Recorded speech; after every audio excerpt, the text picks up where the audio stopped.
الحمد للہ وکفا والصلاة والسلام علی عباده الذین اصطفى خصوصاً علی افضلهم وخاتم النبیین محمد الامین وعلی آلہ وصحبہ اجمعین اما بعد فقد قال اللہ تبارک وتعالی كما ورد في سورة الروم اعوذ باللہ من الشیطان الرجیم بسم اللہ الرحمن الرحیم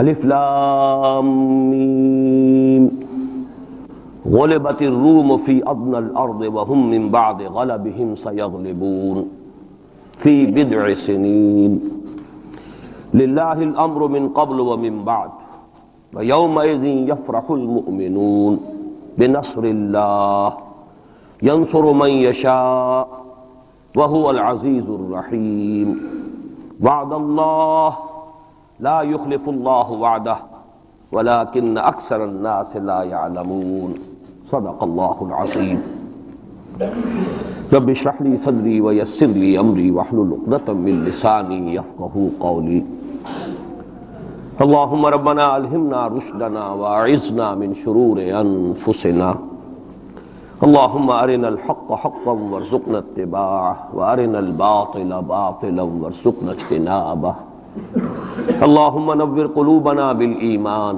واشرح صدورنا للاسلام ووفقنا لما تحب وترضى آمین یا رب العالمین۔ یہ کہنے کی ضرورت نہیں ہے کہ قرآن حکیم کوئی تاریخ کی کتاب نہیں ہے، یہ کتاب ہدایت ہے۔ اس کا اصل موضوع ہے انسان کی رہنمائی۔ اس رہنمائی میں ذہنی اور فکری رہنمائی بھی شامل ہے، عملی رہنمائی بھی شامل ہے، پھر عملی رہنمائی میں انفرادی سطح پر بھی اجتماعی سطح پر بھی، لیکن یہ مختلف گوشے ہیں ہدایت کے، رہنمائی کے۔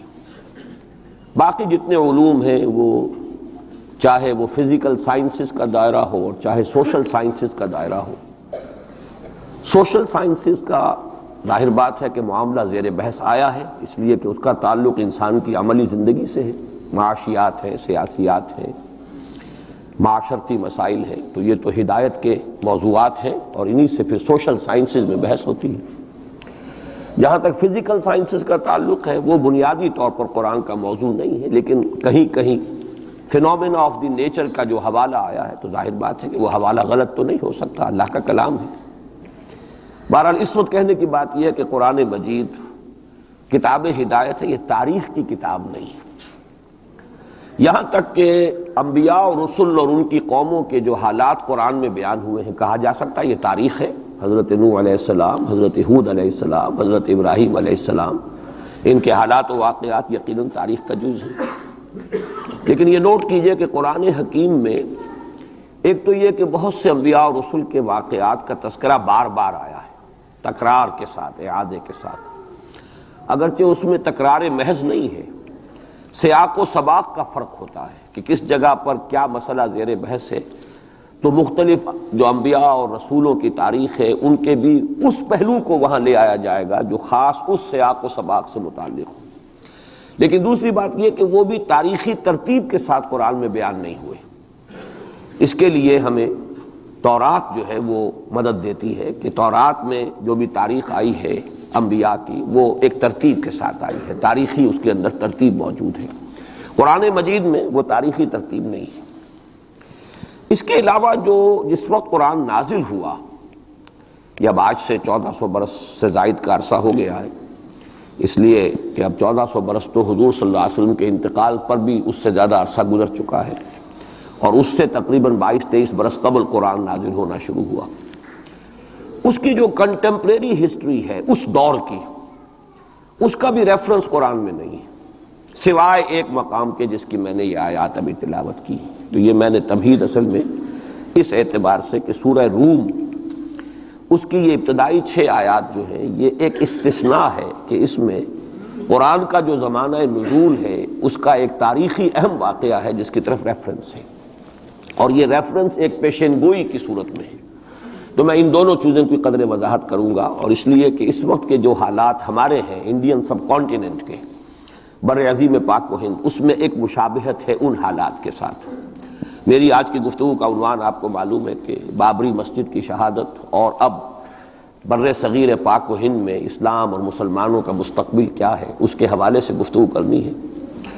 میرا اب تک کا تجربہ یہ ہے کہ جب بھی میں نے کسی بھی اپنے زمانے کے حالات کے بارے میں غور کرنا شروع کیا اور مجھے تلاش ہوتی ہے کہ کہیں کوئی حوالہ، کوئی مشابہت کسی درجے میں، اس لیے کہ ایک مقام پر قرآن مجید میں آیا فیہ ذکرکم، اس میں تمہارا ذکر موجود ہے۔ اب اگرچہ اس کی تعبیرات مختلف ہیں، تمہارے حصے کا ذکر، تمہارے حصے کی نصیحت، لیکن ذکر کا ایک مفہوم وہ بھی ہے کہ تمہارا ذکر ہے۔ اور ایک حدیث نبوی میں بڑی وضاحت کے ساتھ ہے، بڑی وہ عظیم حدیث ہے، حضرت علی رضی اللہ تعالیٰ عنہ سے مروی ہے۔ قرآن مجید کی عظمت کے بیان میں سمجھتا ہوں کہ جامع ترین حدیث وہی ہے۔ حضرت علی فرماتے ہیں کہ حضور نے ارشاد فرمایا انہا ستکون فتنۃ، ان قریب ایک بہت بڑا فتنہ رونما ہوگا۔ تو حضرت علی فرماتے ہیں کہ اس پر میں نے سوال کیا، قلت مل مخرج منہا یا رسول اللہ، اے اللہ کے رسول یہ بتائیے کہ اس فتنے سے نکلنے کا راستہ کون سا ہوگا۔ یہ بہت اہم نقطہ ہے کہ یہاں حضرت علی نے یہ نہیں پوچھا، اگر ہم ہوتے تو ہم تو سقراط اور بقراط ہیں نا، تو ہمارا تو معاملہ ہوتا ہے معلومات اور علمیات سے متعلق، ہم پوچھتے کب ہوگا، کیوں ہوگا، کدھر سے ہوگا، کیا ہوگا۔ یہ سارے سوالات جو ہیں کہ وہ فتنہ کب ہوگا، کدھر سے آئے گا، کیوں آئے گا، کیسے آئے گا، کیا اس کے حالات ہوں گے، کیا تفاصیل ہوں گی، یہ سب در حقیقت صرف پہلے ہی انداز ٹھیک تھا۔ یہ ساری چیزیں جو ہیں ان کا تعلق ہے معلومات سے۔ عملی مسئلہ کیا ہوتا ہے، اس سے نکلنے کا راستہ کون سا ہوگا۔ لہذا حضرت علی نے یہ نہیں پوچھا فتنہ کب ہوگا، کدھر سے ہوگا، کیوں ہوگا، کیسے ہوگا، بلکہ جو عملی اعتبار سے اہم سوال تھا مل مخرج منہا یا رسول اللہ، اے اللہ کے رسول یہ بتائیے اس سے نکلنے کا راستہ کون سا ہوگا۔ مخرج آپ دیکھتے ہوں گے آج کل ہوائی جہازوں میں بھی لکھا ہوتا ہے، ایگزٹ جو ہوتا ہے، ایمرجنسی ایگزٹ، مخرج، نکلنے کا راستہ۔ تو حضور نے فرمایا کتاب اللہ، اس فتنے سے نکلنے کا راستہ اللہ کی کتاب ہے۔ فیہ نبأ ما قبلکم وخبر ما بعدکم وحکم ما بینکم۔ یہ طویل حدیث ہے، میں صرف 3 ٹکڑے اس کے سنا رہا ہوں کہ قرآن مجید کی تعریف بیان کرتے حضور نے فرمایا اس میں تم سے پہلے کے لوگوں کے حالات بھی ہیں، تمہارے بعد میں جو حالات آنے والے وہ بھی ہیں، اور تمہارے مابین جتنے بھی اختلافات پیدا ہوں گے ان سب کا فیصلہ بھی ہے۔ فیہ نبأ ما قبلکم وخبر ما بعدکم وحکم ما بینکم۔ یہ کیا ہو کر دیتے ہو، ٹھیک ٹھاک تھا معاملہ۔ تو یہ نوٹ کر لیجئے کہ اس حوالے سے میرا تجربہ یہ رہا ہے کہ جب بھی کبھی میں کسی وقتی موضوع پر غور کرتا ہوں تو مجھے کہیں نہ کہیں، آج تک ایسا نہیں ہوا ہے کہ مجھے قرآن مجید کے کسی مقام سے اس میں کوئی رہنمائی نہ ملی ہو، چاہے وہ ایک یوں کہیے کہ ضمنی انداز میں بات ہوتی ہے، جزوی ہوتی ہے، ایگزیکٹلی تو وہ حالات آج نہیں ہے، 1400 برس کا فصل ہے، لیکن یہ مقام اصل میں مجھے محسوس ہوا کہ اس کی ہماری اس وقت کی جو صورتحال ہے بر عظیم پاک و ہند کی، اس کے حوالے سے اس میں بڑی مشابہت موجود ہے۔ تو سب سے پہلے میں چاہتا ہوں کہ ان آیات کا ترجمہ اور یہ کہ اس وقت جو حالات تھے کہ جن میں یہ آیات نازل ہوئیں ان کا ایک آپ کے سامنے تصور آ جائے۔ الف لام میم یہ تو حروف مقطعات ہیں، 4 مکی صورتوں کے شروع میں آئے ہیں، 2 مدنی صورتوں کے۔ سورہ بقرہ الف لام میم سے شروع ہوتی ہے، سورہ آل عمران یہ مدنیات ہیں۔ مکیات سورہ عنکبوت، سورۃ الروم جس کی یہ ابتدائی آیات ہیں، پھر سورہ لقمان، پھر سورہ سجدہ۔ تو یہ 6 آیتیں جو ہے سورہ روم کی، الف لام میم غلبت الروم فی ادنی الارض، مغلوب ہو گئے رومی قریب کی سرزمین میں، ادنا قریب کا، دنا کہتے ہیں قریب کھونے کو، رومی مغلوب ہو گئے قریب کی سرزمین میں۔ اب اس کی تھوڑی سی وضاحت ضروری ہے، اور یہ تھوڑا سا جغرافیے کا نقشہ ذہن میں لے آئیے۔ جزیرہ نما عرب جو ہے وہ آپ کو معلوم ہے، اس کے جنوب میں اور دونوں طرف سمندر ہے، ادھر بحر احمر ہے مغرب میں، مشرق میں خلیج فارس یا خلیج عربی جو بھی اس کو کہیں، جنوب میں بحر ہند ہے، بحر عرب ہے۔ اوپر جا کر ایک تکون بنتی ہے، وہ تکون یہ ہے کہ ادھر سے اگر بحر احمر کی جو بحر احمر ہے، ریڈ سی، اس کی خلیج عقبہ کی سیدھی لکیر کھینچ دیں اوپر، اور ادھر سے خلیج فارس کی سیدھی لائن کھینچ دیں تو اوپر جا کر یہ ایک جگہ مل جائیں گے، اور یہ ایک ٹرائنگل وجود میں آئے گی۔ بیس نیچے ہے جنوب میں، جو جزیرہ نما عرب کا عربین پیننسولا کا بیس ہے۔ یہ جو اوپر کی تکون بنتی ہے اس میں جزیرہ نما عرب سے باہر، یہ بھی عرب ملک ہے۔ اس کے نام کیا ہے؟ عراق عرب، شام عرب۔ تو گویا کہ ملک عرب جو ہے اس کے 3 حصے، ایک جزیرہ نما ہے پیننسولا نیچے، جسے عام طور پر عرب سمجھا جاتا ہے، وہ آج کل آپ اسے سعودی عرب کہیں گے، اور اس کے ساتھ امارات وغیرہ ہیں، یا ادھر یمن ہے۔ یہ جو ممالک ہیں یہ مل کر بنتے ہیں یہ جزیرہ نما، یہ ہے پیننسولا، عربین پیننسولا۔ اس کے اوپر عراق عرب، یہ بھی عرب قوم ہے، عرب علاقہ ہے، عرب زبان اس کی اب شروع سے چلی آ رہی ہے۔ اور شام عرب، سیریا، یہ شام عرب ہے۔ اب اس سے داہنی طرف یا مشرق کی طرف ایران، اور شام کے مغرب کی طرف تو خیر میڈیٹرینین آ جاتا ہے، لیکن ذرا سا اوپر جائیں تو وہ ترکی ہے، روم، پرانا روم۔ اور آپ کو معلوم ہے کہ جب حضور کی بعثت ہوئی ہے تو اس سے پہلے کم و بیش 700-800 برس سے یہ 2 عظیم مملکتیں چلی آ رہی تھیں، سلطنت روما اور سلطنت ایران۔ ان دونوں کا مقابلہ رہتا تھا۔ یوں سمجھئے کہ تاریخ جھولا جھولتی تھی، کبھی ایرانی آگے بڑھتے تھے یہ مکے شہر میں، اور شمال میں یہ جو کشمکش تھی، تاریخ جھولا جھول رہی تھی۔ اس میں ایسا ہوا ہے کہ سن 614 میں ایک بڑی ہی زبردست شکست دی ہے رومیوں نے ایرانیوں کو۔ یہ تاریخ کی بدترین شکستوں میں سے ہے جو رومیوں کے ہاتھوں، جو رومیوں کی ہوئی ہے ایرانیوں کے ہاتھوں۔ اب ایرانی چونکہ تھے آتش پرست مشرک تھے، اور یہ تھے حضرت عیسیٰ کے نام لیوا، ان کی کچھ نہ کچھ مناسبت مسلمانوں سے جڑتی تھی، اس لیے کہ حضور صلی اللہ علیہ وسلم حضرت عیسیٰ علیہ السلام کے ماننے والے، انہیں اللہ کا پیغمبر ماننے والے، تو یہ جو ایک ایسوسییشن تھی اس کی وجہ سے بغلیں بجائیں مشرکین مکہ نے کہ دیکھو ہمارے جو ساتھی ہیں ایرانی آتش پرست وہ جیت گئے، اور تمہارے جو کیمپ، ایک ہی کیمپ سمجھ لیجئے، تمہارا بہرحال ان سے کچھ نہ کچھ تعلق ہے، تو حضرت مسیح کے ماننے والے اور تورات کے ماننے والے وہ شکست کھا گئے۔ اور شکست بھی ایسی تھی کہ یروشلم سے یہ نکلے ہیں، بھاگے ہیں رومی۔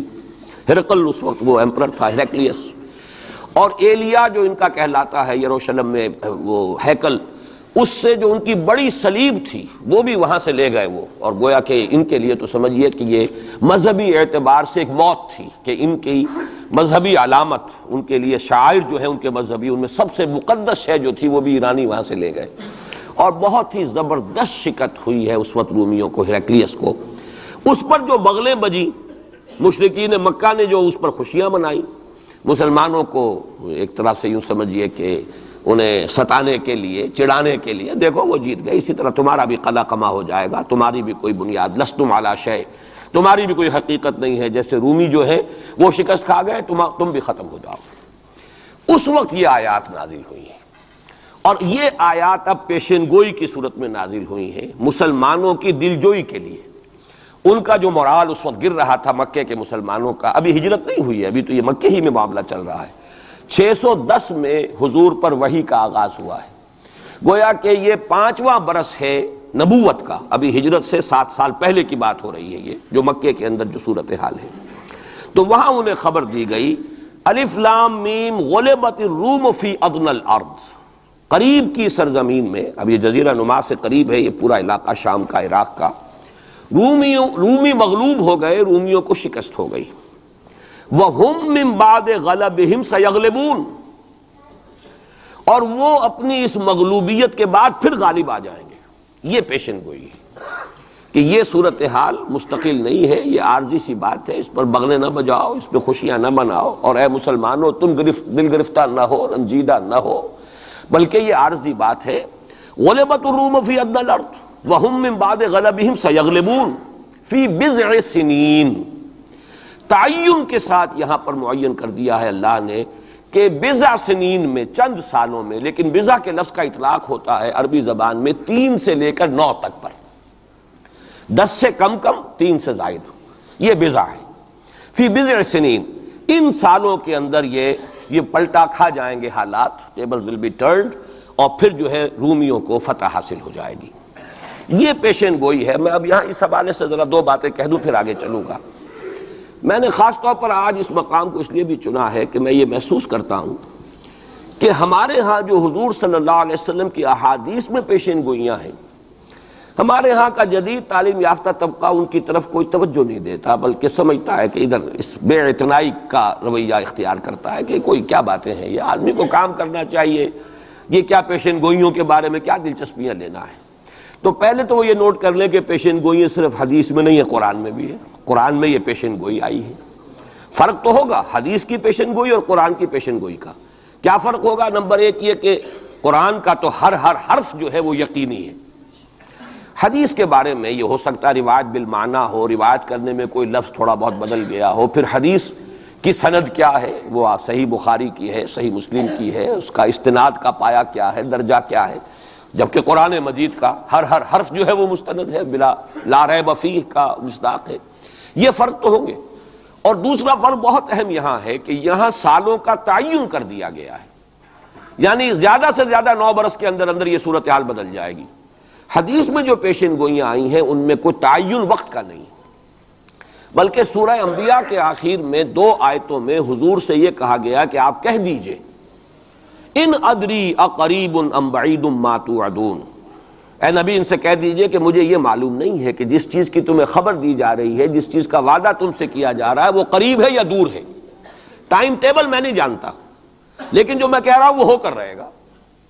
وَإِنْ أَدْرِي لَعَلَّهُ فِتْنَةٌ لَكُمْ وَمَتَاعٌ إِلَىٰ حِينٍ، اور اسی صورت میں پھر آگے چل کر ایک آیت کے بعد یہ ہے، اور یہ بھی کہہ دیجئے ہو سکتا ہے لعلہ شاید کہ یہ ابھی تمہارے لیے کچھ اور موقع تمہیں مل جائے، آزمائش تمہیں کا موقع مل جائے، اللہ تعالیٰ تمہیں کچھ بریدنگ سپیس دے دے تاکہ تم اس میں اپنی اصلاح کر سکو، تو گویا کہ آزمائش کی ایک مہلت اور مل جائے تمہیں، یہ ہو سکتا ہے۔ لعلہ فتنۃ لکم ومتاع الی حین، ایک وقت معین تک کے لیے اللہ تعالیٰ تمہیں اور رہنے بسنے کا موقع دے دے، لیکن یہ کہ اس میں کوئی شک نہیں ہے کہ جس عذاب الہی کی میں تمہیں خبر دے رہا ہوں وہ آ کر رہے گا، اس میں کوئی شک نہیں۔ کب آئے گا یہ مجھے معلوم ہے۔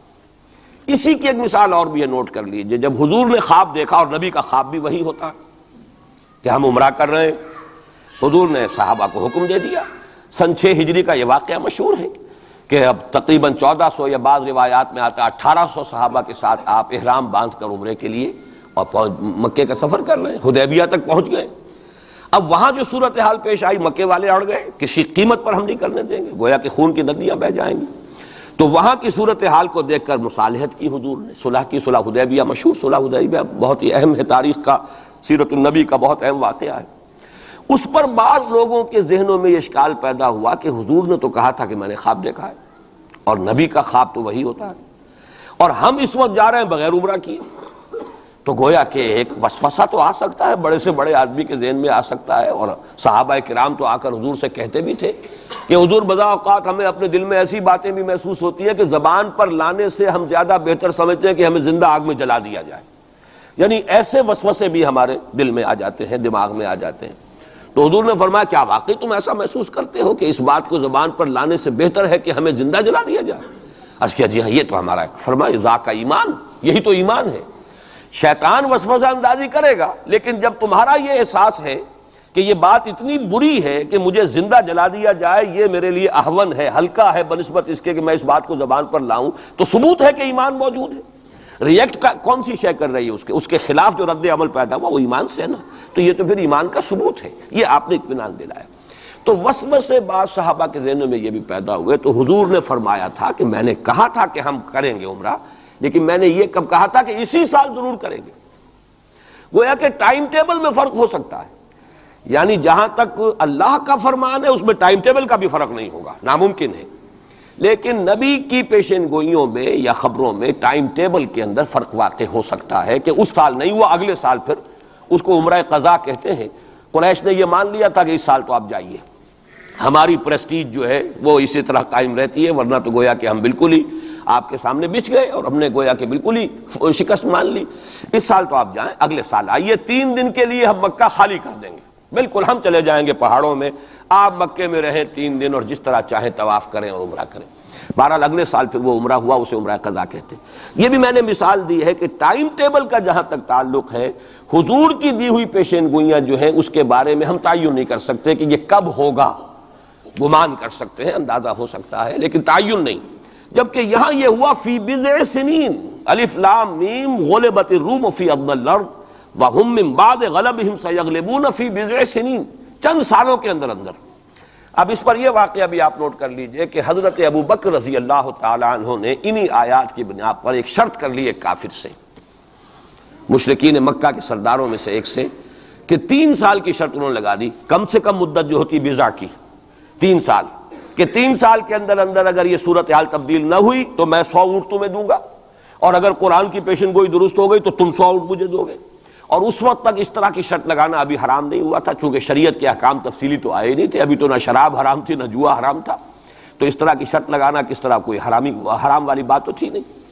لیکن حضور نے فرمایا کہ نہیں ابو بکر یہ تم نے غلطی کی، جب بضع کا اطلاق 3 سے 9 تک پر ہوتا ہے تو تم 9 سال کی کرو، تم اونٹوں کی مقدار بڑھا دو، لیکن کہو کہ یہ 9 سال کی مدت جو ہے اس کے اندر اندر یہ معاملہ ہوگا، اس لیے کہ بضع قرآن مجید کا لفظ جو ہے وہ عربی زبان میں کم سے کم اقل مدت 3 برس ہے، لیکن یہ کہ اس کی اکثر مدت 9 برس ہے۔ تو حضرت ابو بکر نے وہ بدلا، اور ٹھیک 9 سال بعد وہ صورتحال پیش آ گئی۔ اور یہ عجیب ہے تاریخ کا واقعہ، ہرقلیس کی یہ جو فتح ہے یہ بھی بڑی ہی معجزانہ تھی۔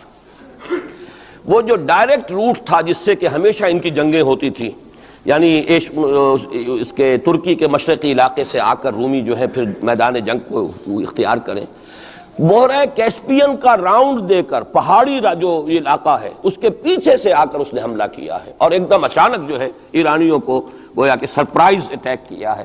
لیکن پھر یہ کہ شکست فاش ہوئی ایرانیوں کو، دوبارہ پھر جو ہے وہ یروشلم پر اس کا قبضہ ہو گیا۔ اس نے منت مانی تھی کہ اگر یروشلم دوبارہ فتح ہو جائے ہمارے ہاتھوں تو میں حمص سے لے کر اور یروشلم تک پیدل جاؤں گا، اور وہاں جا کر جو ہے شکرانے کی نماز ادا کروں گا، چونکہ وہ پھر صلیب انہیں دوبارہ واپس مل گئی، صلیب کو دوبارہ ریسٹور کرنا تھا اسی جگہ پر جا کر، تو پیدل چل کر یہ آیا ہے۔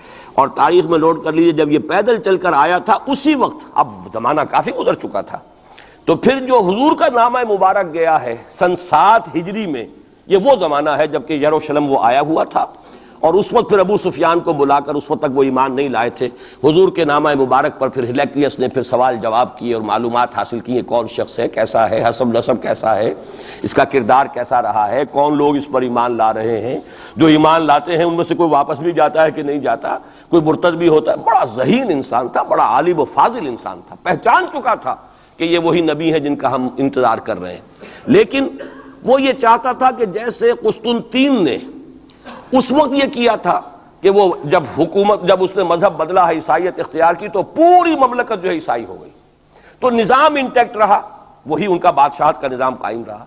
چاہتا تھا کہ میرے یہ تمام کے تمام نائبین سلطنت اور جتنے بھی بطاریق ہیں، یہ بطریق پیٹریارکس، یہ سب کے سب بھی میرے ساتھ اسلام قبول کر لیں۔ اور سارا یہ اس نے جو سوال جواب کیا تھا ابو سفیان سے، اسی لیے کیا تھا کہ سارے درباری قائل ہوتے چلے جائیں کہ واقعی یہ نبی سچا ہے۔ لیکن اس کی امید کے برعکس ہوا، ریئیکشن بڑا شدید ہوا ان کے وہ پادریوں میں اور ان کے جو پیٹریارکس تھے ان میں، تو پھر وہ بھی محروم رہ گیا، سلطنت کی بیڑی اس کے پاؤں میں پڑی رہ گئی، زنجیر پڑی رہ گئی، وہ اسلام سے محروم رہ گئی۔ بہرحال اب یہاں نوٹ کیجئے کہ 9 برس بعد 623 عیسوی میں اس کو فتح حاصل ہو گئی۔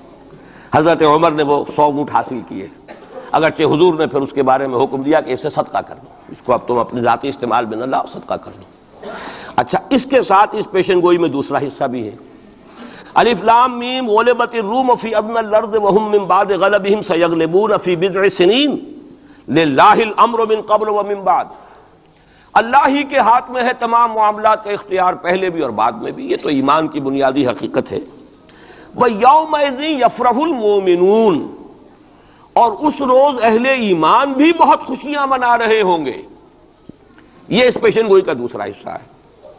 عین بدر کے دن یہ خبر آئی ہے کہ یہ پیشن گوئی صحیح ہو گئی۔ 9 برس ہو گئے، سن 5 جو نبوی سے اور غزوہ بدر 623 عیسوی میں غزوہ بدر ہو رہا ہے، 622 میں ہجرت ہے اور 623 میں غزوہ بدر ہو گیا۔ اور جس روز فتح مسلمانوں کو حاصل ہوئی ہے بدر میں، اور سرداران قریش جو ہیں وہ کھجور کے کٹے ہوئے تنوں کے مانند جو ہے پڑے ہوئے نظر آئے ہیں میدان بدر میں، عین اسی وقت فتح کی خبر آئی ہے کہ رومیوں کو دوبارہ فتح حاصل ہو گئی ایرانیوں پر۔ یومئذ یفرح المؤمنون، اس دن اہل ایمان کو بھی بہت فرحت حاصل ہوگی، بہت خوشی حاصل ہوگی، وہ بھی جشن منا رہے ہوں گے بنصر اللہ، اللہ کی مدد سے۔ بدر میں جو اللہ تعالیٰ کی نصرت آئی ہے، ینصر من یشاء، وہ تو مدد فرماتا ہے جس کی چاہتا ہے، وہو العزیز الرحیم، اور وہ زبردست ہے، رحم فرمانے والا ہے۔ وعد اللہ، اب دیکھیے ذرا تاکید کا انداز دیکھیے، وعد اللہ، یہ اللہ کا وعدہ ہے، لا یخلف اللہ وعدہ، اور کان کھول کے سن لو، اللہ اپنے وعدے کے خلاف نہیں کرتا۔ ولکن اکثر الناس لا یعلمون، لیکن اکثر لوگوں کو علم حاصل نہیں ہے، اکثر لوگ جانتے نہیں۔ یہ جو میں نے آیات اور اس کا تاریخی پس منظر، کچھ تھوڑا سا جغرافیائی جو اس کا پس منظر ہے، وہ سارا آپ کے سامنے رکھا ہے۔ اس کا مقصد یہ ہے کہ ایک طرف تو جو پیشین گوئیاں ہیں ان کے بارے میں تعلیم یافتہ لوگوں کے ذہنوں میں بھی جو اگر کوئی اشکال ہے کہ حدیث میں جو پیشین گوئیاں آئی ہیں تو وہ رفع ہو جائے۔ ہمارے نزدیک قرآن اور حدیث میں کوئی فرق نہیں، قرآن بھی ہمیں محمد کے ذریعے ملا صلی اللہ علیہ وسلم، مجھ پر تو نازل نہیں ہوا، کسی اور پر نازل نہیں ہوا، ابو بکر پر نازل نہیں ہوا، نازل تو محمد پر ہوا صلی اللہ علیہ وسلم، وہ بھی آپ کی زبان مبارک سے ہمیں عطا ہوا ہے، آپ سے لیا ہے صحابہ نے، صحابہ سے تابعین نے، تابعین سے تبع تابعین نے، اور اس کے لیے ریٹن ورڈ ذریعہ نہیں بنا ہے، اصل جو ہے یہ اسپوکن، زبان سے زبان، اور اصل شے آج بھی جو ہے وہ قرات ہے قرآن کی، قرات اور قرات کا فن جو ہے یہ ہے اصل اس کے لیے حجت۔ یہ لکھنے کا معاملہ جو ہے وہ بھی تھا، اس کے بعد حضرت ابو بکر کے زمانے میں اس کو ایک کتاب کی شکل میں بھی جمع کر دیا، پھر حضرت عثمان نے اس کو ایک رسم الخط پر بھی تمام امت کو جمع کر دیا، یہ بھی بڑی قیمتی چیزیں ہیں۔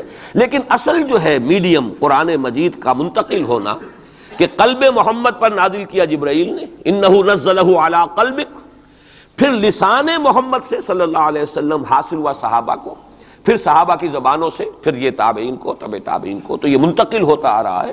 اور ہمارے ہاں جو فن قرات ہے اس میں باقاعدہ سند ہوتی ہے، جیسے فن حدیث میں سند ہے، آپ کس سے پڑھ رہے ہیں، اس نے کس سے پڑھی، اس نے کس سے پڑھی، سند چلے گی۔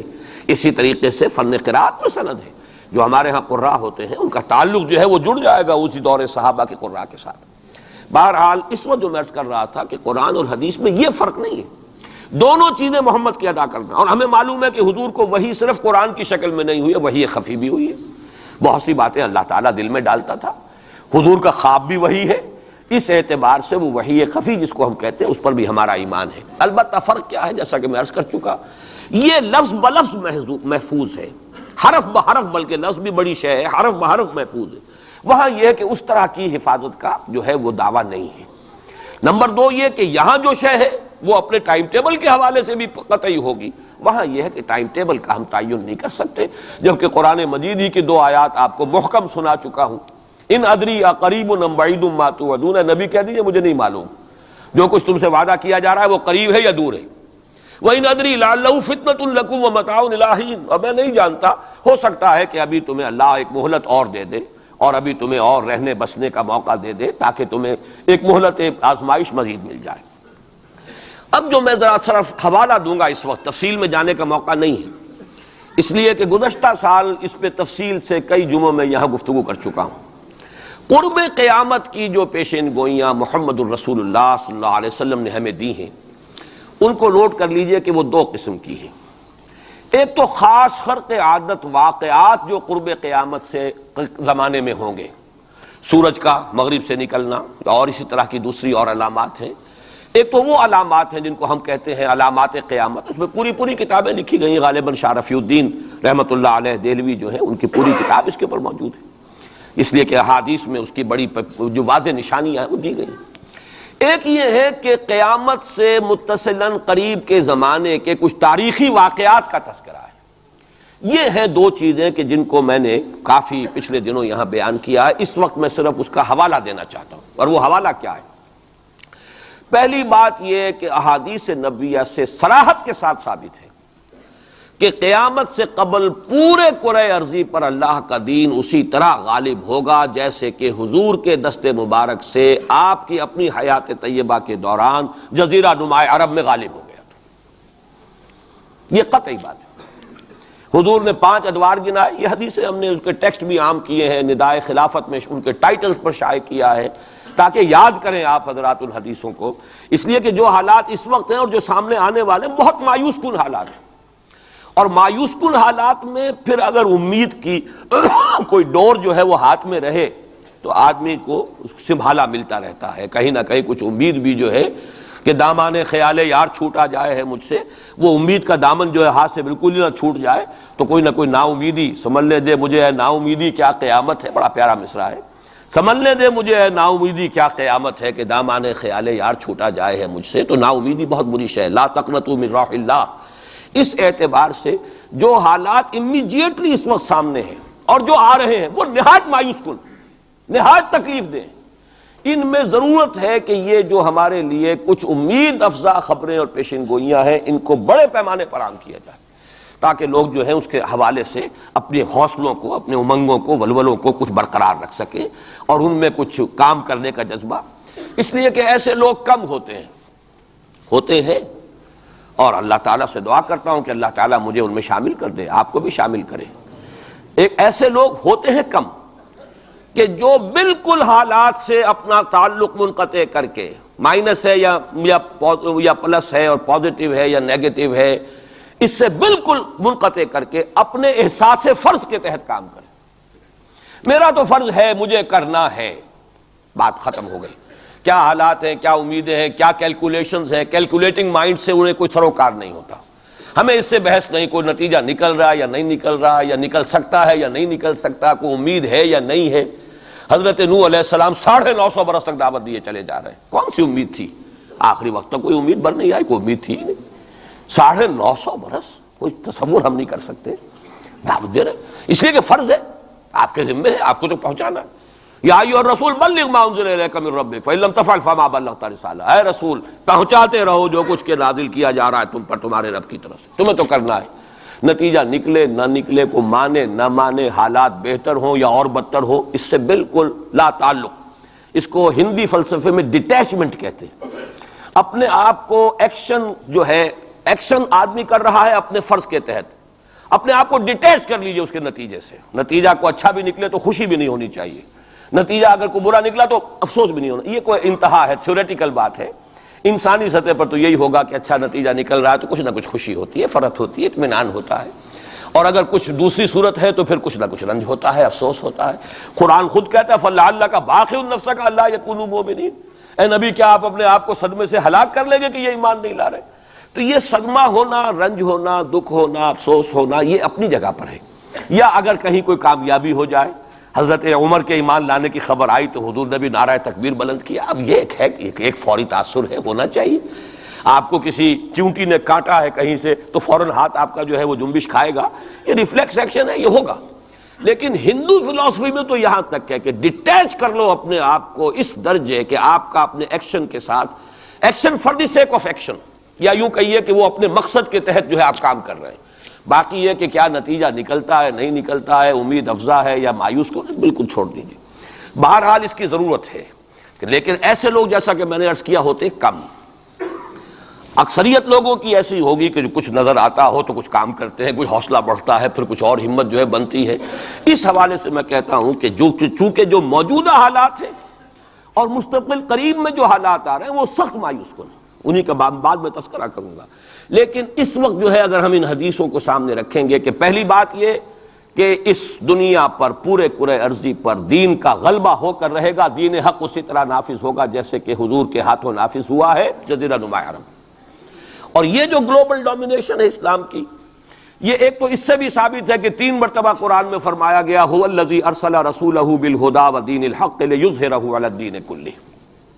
حضور کا مقصد بعثت ایکسکلوسیو شان ہے، یہ صرف آپ کی ہے، کسی اور نبی اور رسول کی نہیں ہے، کہ قرآن کہتا ہے غلبہ دین کے لیے بھیجا ہم نے، صرف تبلیغ کے لیے نہیں بھیجا۔ باقی تمام انبیاء صرف تبلیغ کے لیے آئے، تبلیغ، تذکیر، تبشیر، تذکیر، نصیحت، جو بھی کہیں، تعلیم، تزکیہ، لیکن غلبہ دین کا لفظ صرف محمد الرسول اللہ صلی اللہ علیہ وسلم کے بارے میں آیا اور 3 مرتبہ آیا، کسی اور نبی کے لیے 1 مرتبہ بھی نہیں آیا۔ اور دوسری بات یہ بھی قرآن کے محکمات میں سے ہے کہ وما ارسلناک الا کافۃ للناس بشیرا ونذیرا، ہم نے نہیں بھیجا ہے محمد آپ کو مگر تمام نوع انسانی کے لیے، پوری نوع انسانی کی۔ گویا کہ پورے عالم انسانیت پر غلبہ دین ہوگا تو بعثت محمدی کی تکمیل ہوگی۔ پورے عالم جب بھیجا گیا پورے عالم انسانی کے لیے، اس اعتبار سے بھی صغرا کبرا جوڑیے تو اس کا نتیجہ نکلتا ہے۔ باقی یہ کہ حضور نے وضاحت کے ساتھ وہ احادیث جو ہیں جیسے میں نے عرض کیا، میں نے بارہا آپ کو سنائی ہیں، حضور نے 5 دور گنوائے ہیں: دور نبوت، دور خلافت علی منہاج النبوہ، حدیث کا ٹیکسٹ میں بیان نہیں کر رہا وقت کی کمی کی وجہ سے، پھر دور ایسی ملوکیت کا جو کٹ کھنی ہوگی، ظالم کاٹ کھانے والی، پھر دور ایسی ملوکیت کا جو جبری ہوگی، یہ میرے نزدیک جو غلامی کا دور ہمارا گزر چکا ہے اور ابھی ہے، پارشلی ختم ہوا، پارشلی باقی ہے۔ براہ راست جو ہے ویسٹرن امپیریلسٹ پاورز جو ہیں وہ یہاں سے چلی گئی ہیں، ان کی فوجیں اب موجود نہیں ہیں ہمارے ہاں، لیکن یہ کہ ان کی تہذیب، ان کا تمدن، ان کا فکر، ان کے نظریات، ان کے فلسفے، ان کی سوچ، ان کا طرز بود و باش، انہی کا لباس، انہی کی صفت، یہ سب کچھ موجود ہے۔ اور ٹیکنالوجی میں، علم میں اور معاشیات میں ہم بالکل بھکاریوں کی طرح ان کے سامنے ہاتھ پھیلانے پر مجبور ہیں۔ تو وہ ختم نہیں ہوا چوتھا دور، بلکہ در حقیقت یہ کہ انٹرم پیریڈ ہے چوتھے اور 5ویں کے درمیان، اور 5واں آپ نے فرمایا ثم تکون خلافت علی منہاج النبوہ، پھر 5واں دور آئے گا خلافت علی منہاج النبوہ کا۔ اور اس وقت گویا کہ پوری جو یہ عالم انسانیت ہے یہ اس چوتھے اور 5ویں دور کے درمیان میں ہے، یہ ایک درمیان کا عرصہ ہے، نو مینز لینڈ کہہ لیجئے اس کو، یا یہ کہ برزخی یہ دور ہے۔ وہ جو دور تھا امپیریلزم کا، مغربی امپیریلزم، غیر مسلموں کی ہم پر حکومت، ملکن جبرین، اور وہ خلافت علی منہاج النبوہ۔ پھر وہ 2 حدیثیں حضرت ثوبان رضی اللہ تعالی عنہ سے جو کہ مسلم شریف میں مروی ہے کہ مجھے اللہ تعالیٰ نے ساری زمین سکیڑ کر دکھا دی، یہاں تک کہ میں نے اس کے سارے مشرق دیکھ لیے، سارے مغرب دیکھ لیے۔ وَإِنَّ أُمَّتِي سَيَبْلُغُ مُلْكُهَا مَا زُوِيَ لِي مِنْهَا، اور سن لو کہ میری امت کی حکومت ان تمام علاقوں پر قائم ہو کر رہے گی جو مجھے سکیڑ کر دکھا دیے گئے۔ اب اس کے بعد مجھے تو کوئی شک ہے نہیں، صحیح ہے میں سے ہے روایت، صحیح مسلم، بعض حضرات کے نزدیک تو صحیح مسلم کا درجہ صحیح بخاری سے بھی بلند ہے، لیکن یہ کہ اکثر و بیشتر جو ہے ٹاپ پر صحیح ہیں جنہیں ہم کہتے ہیں صحیح بخاری، صحیح مسلم، یہ حدیث کے مجموعے میں سب سے اوپر ہے۔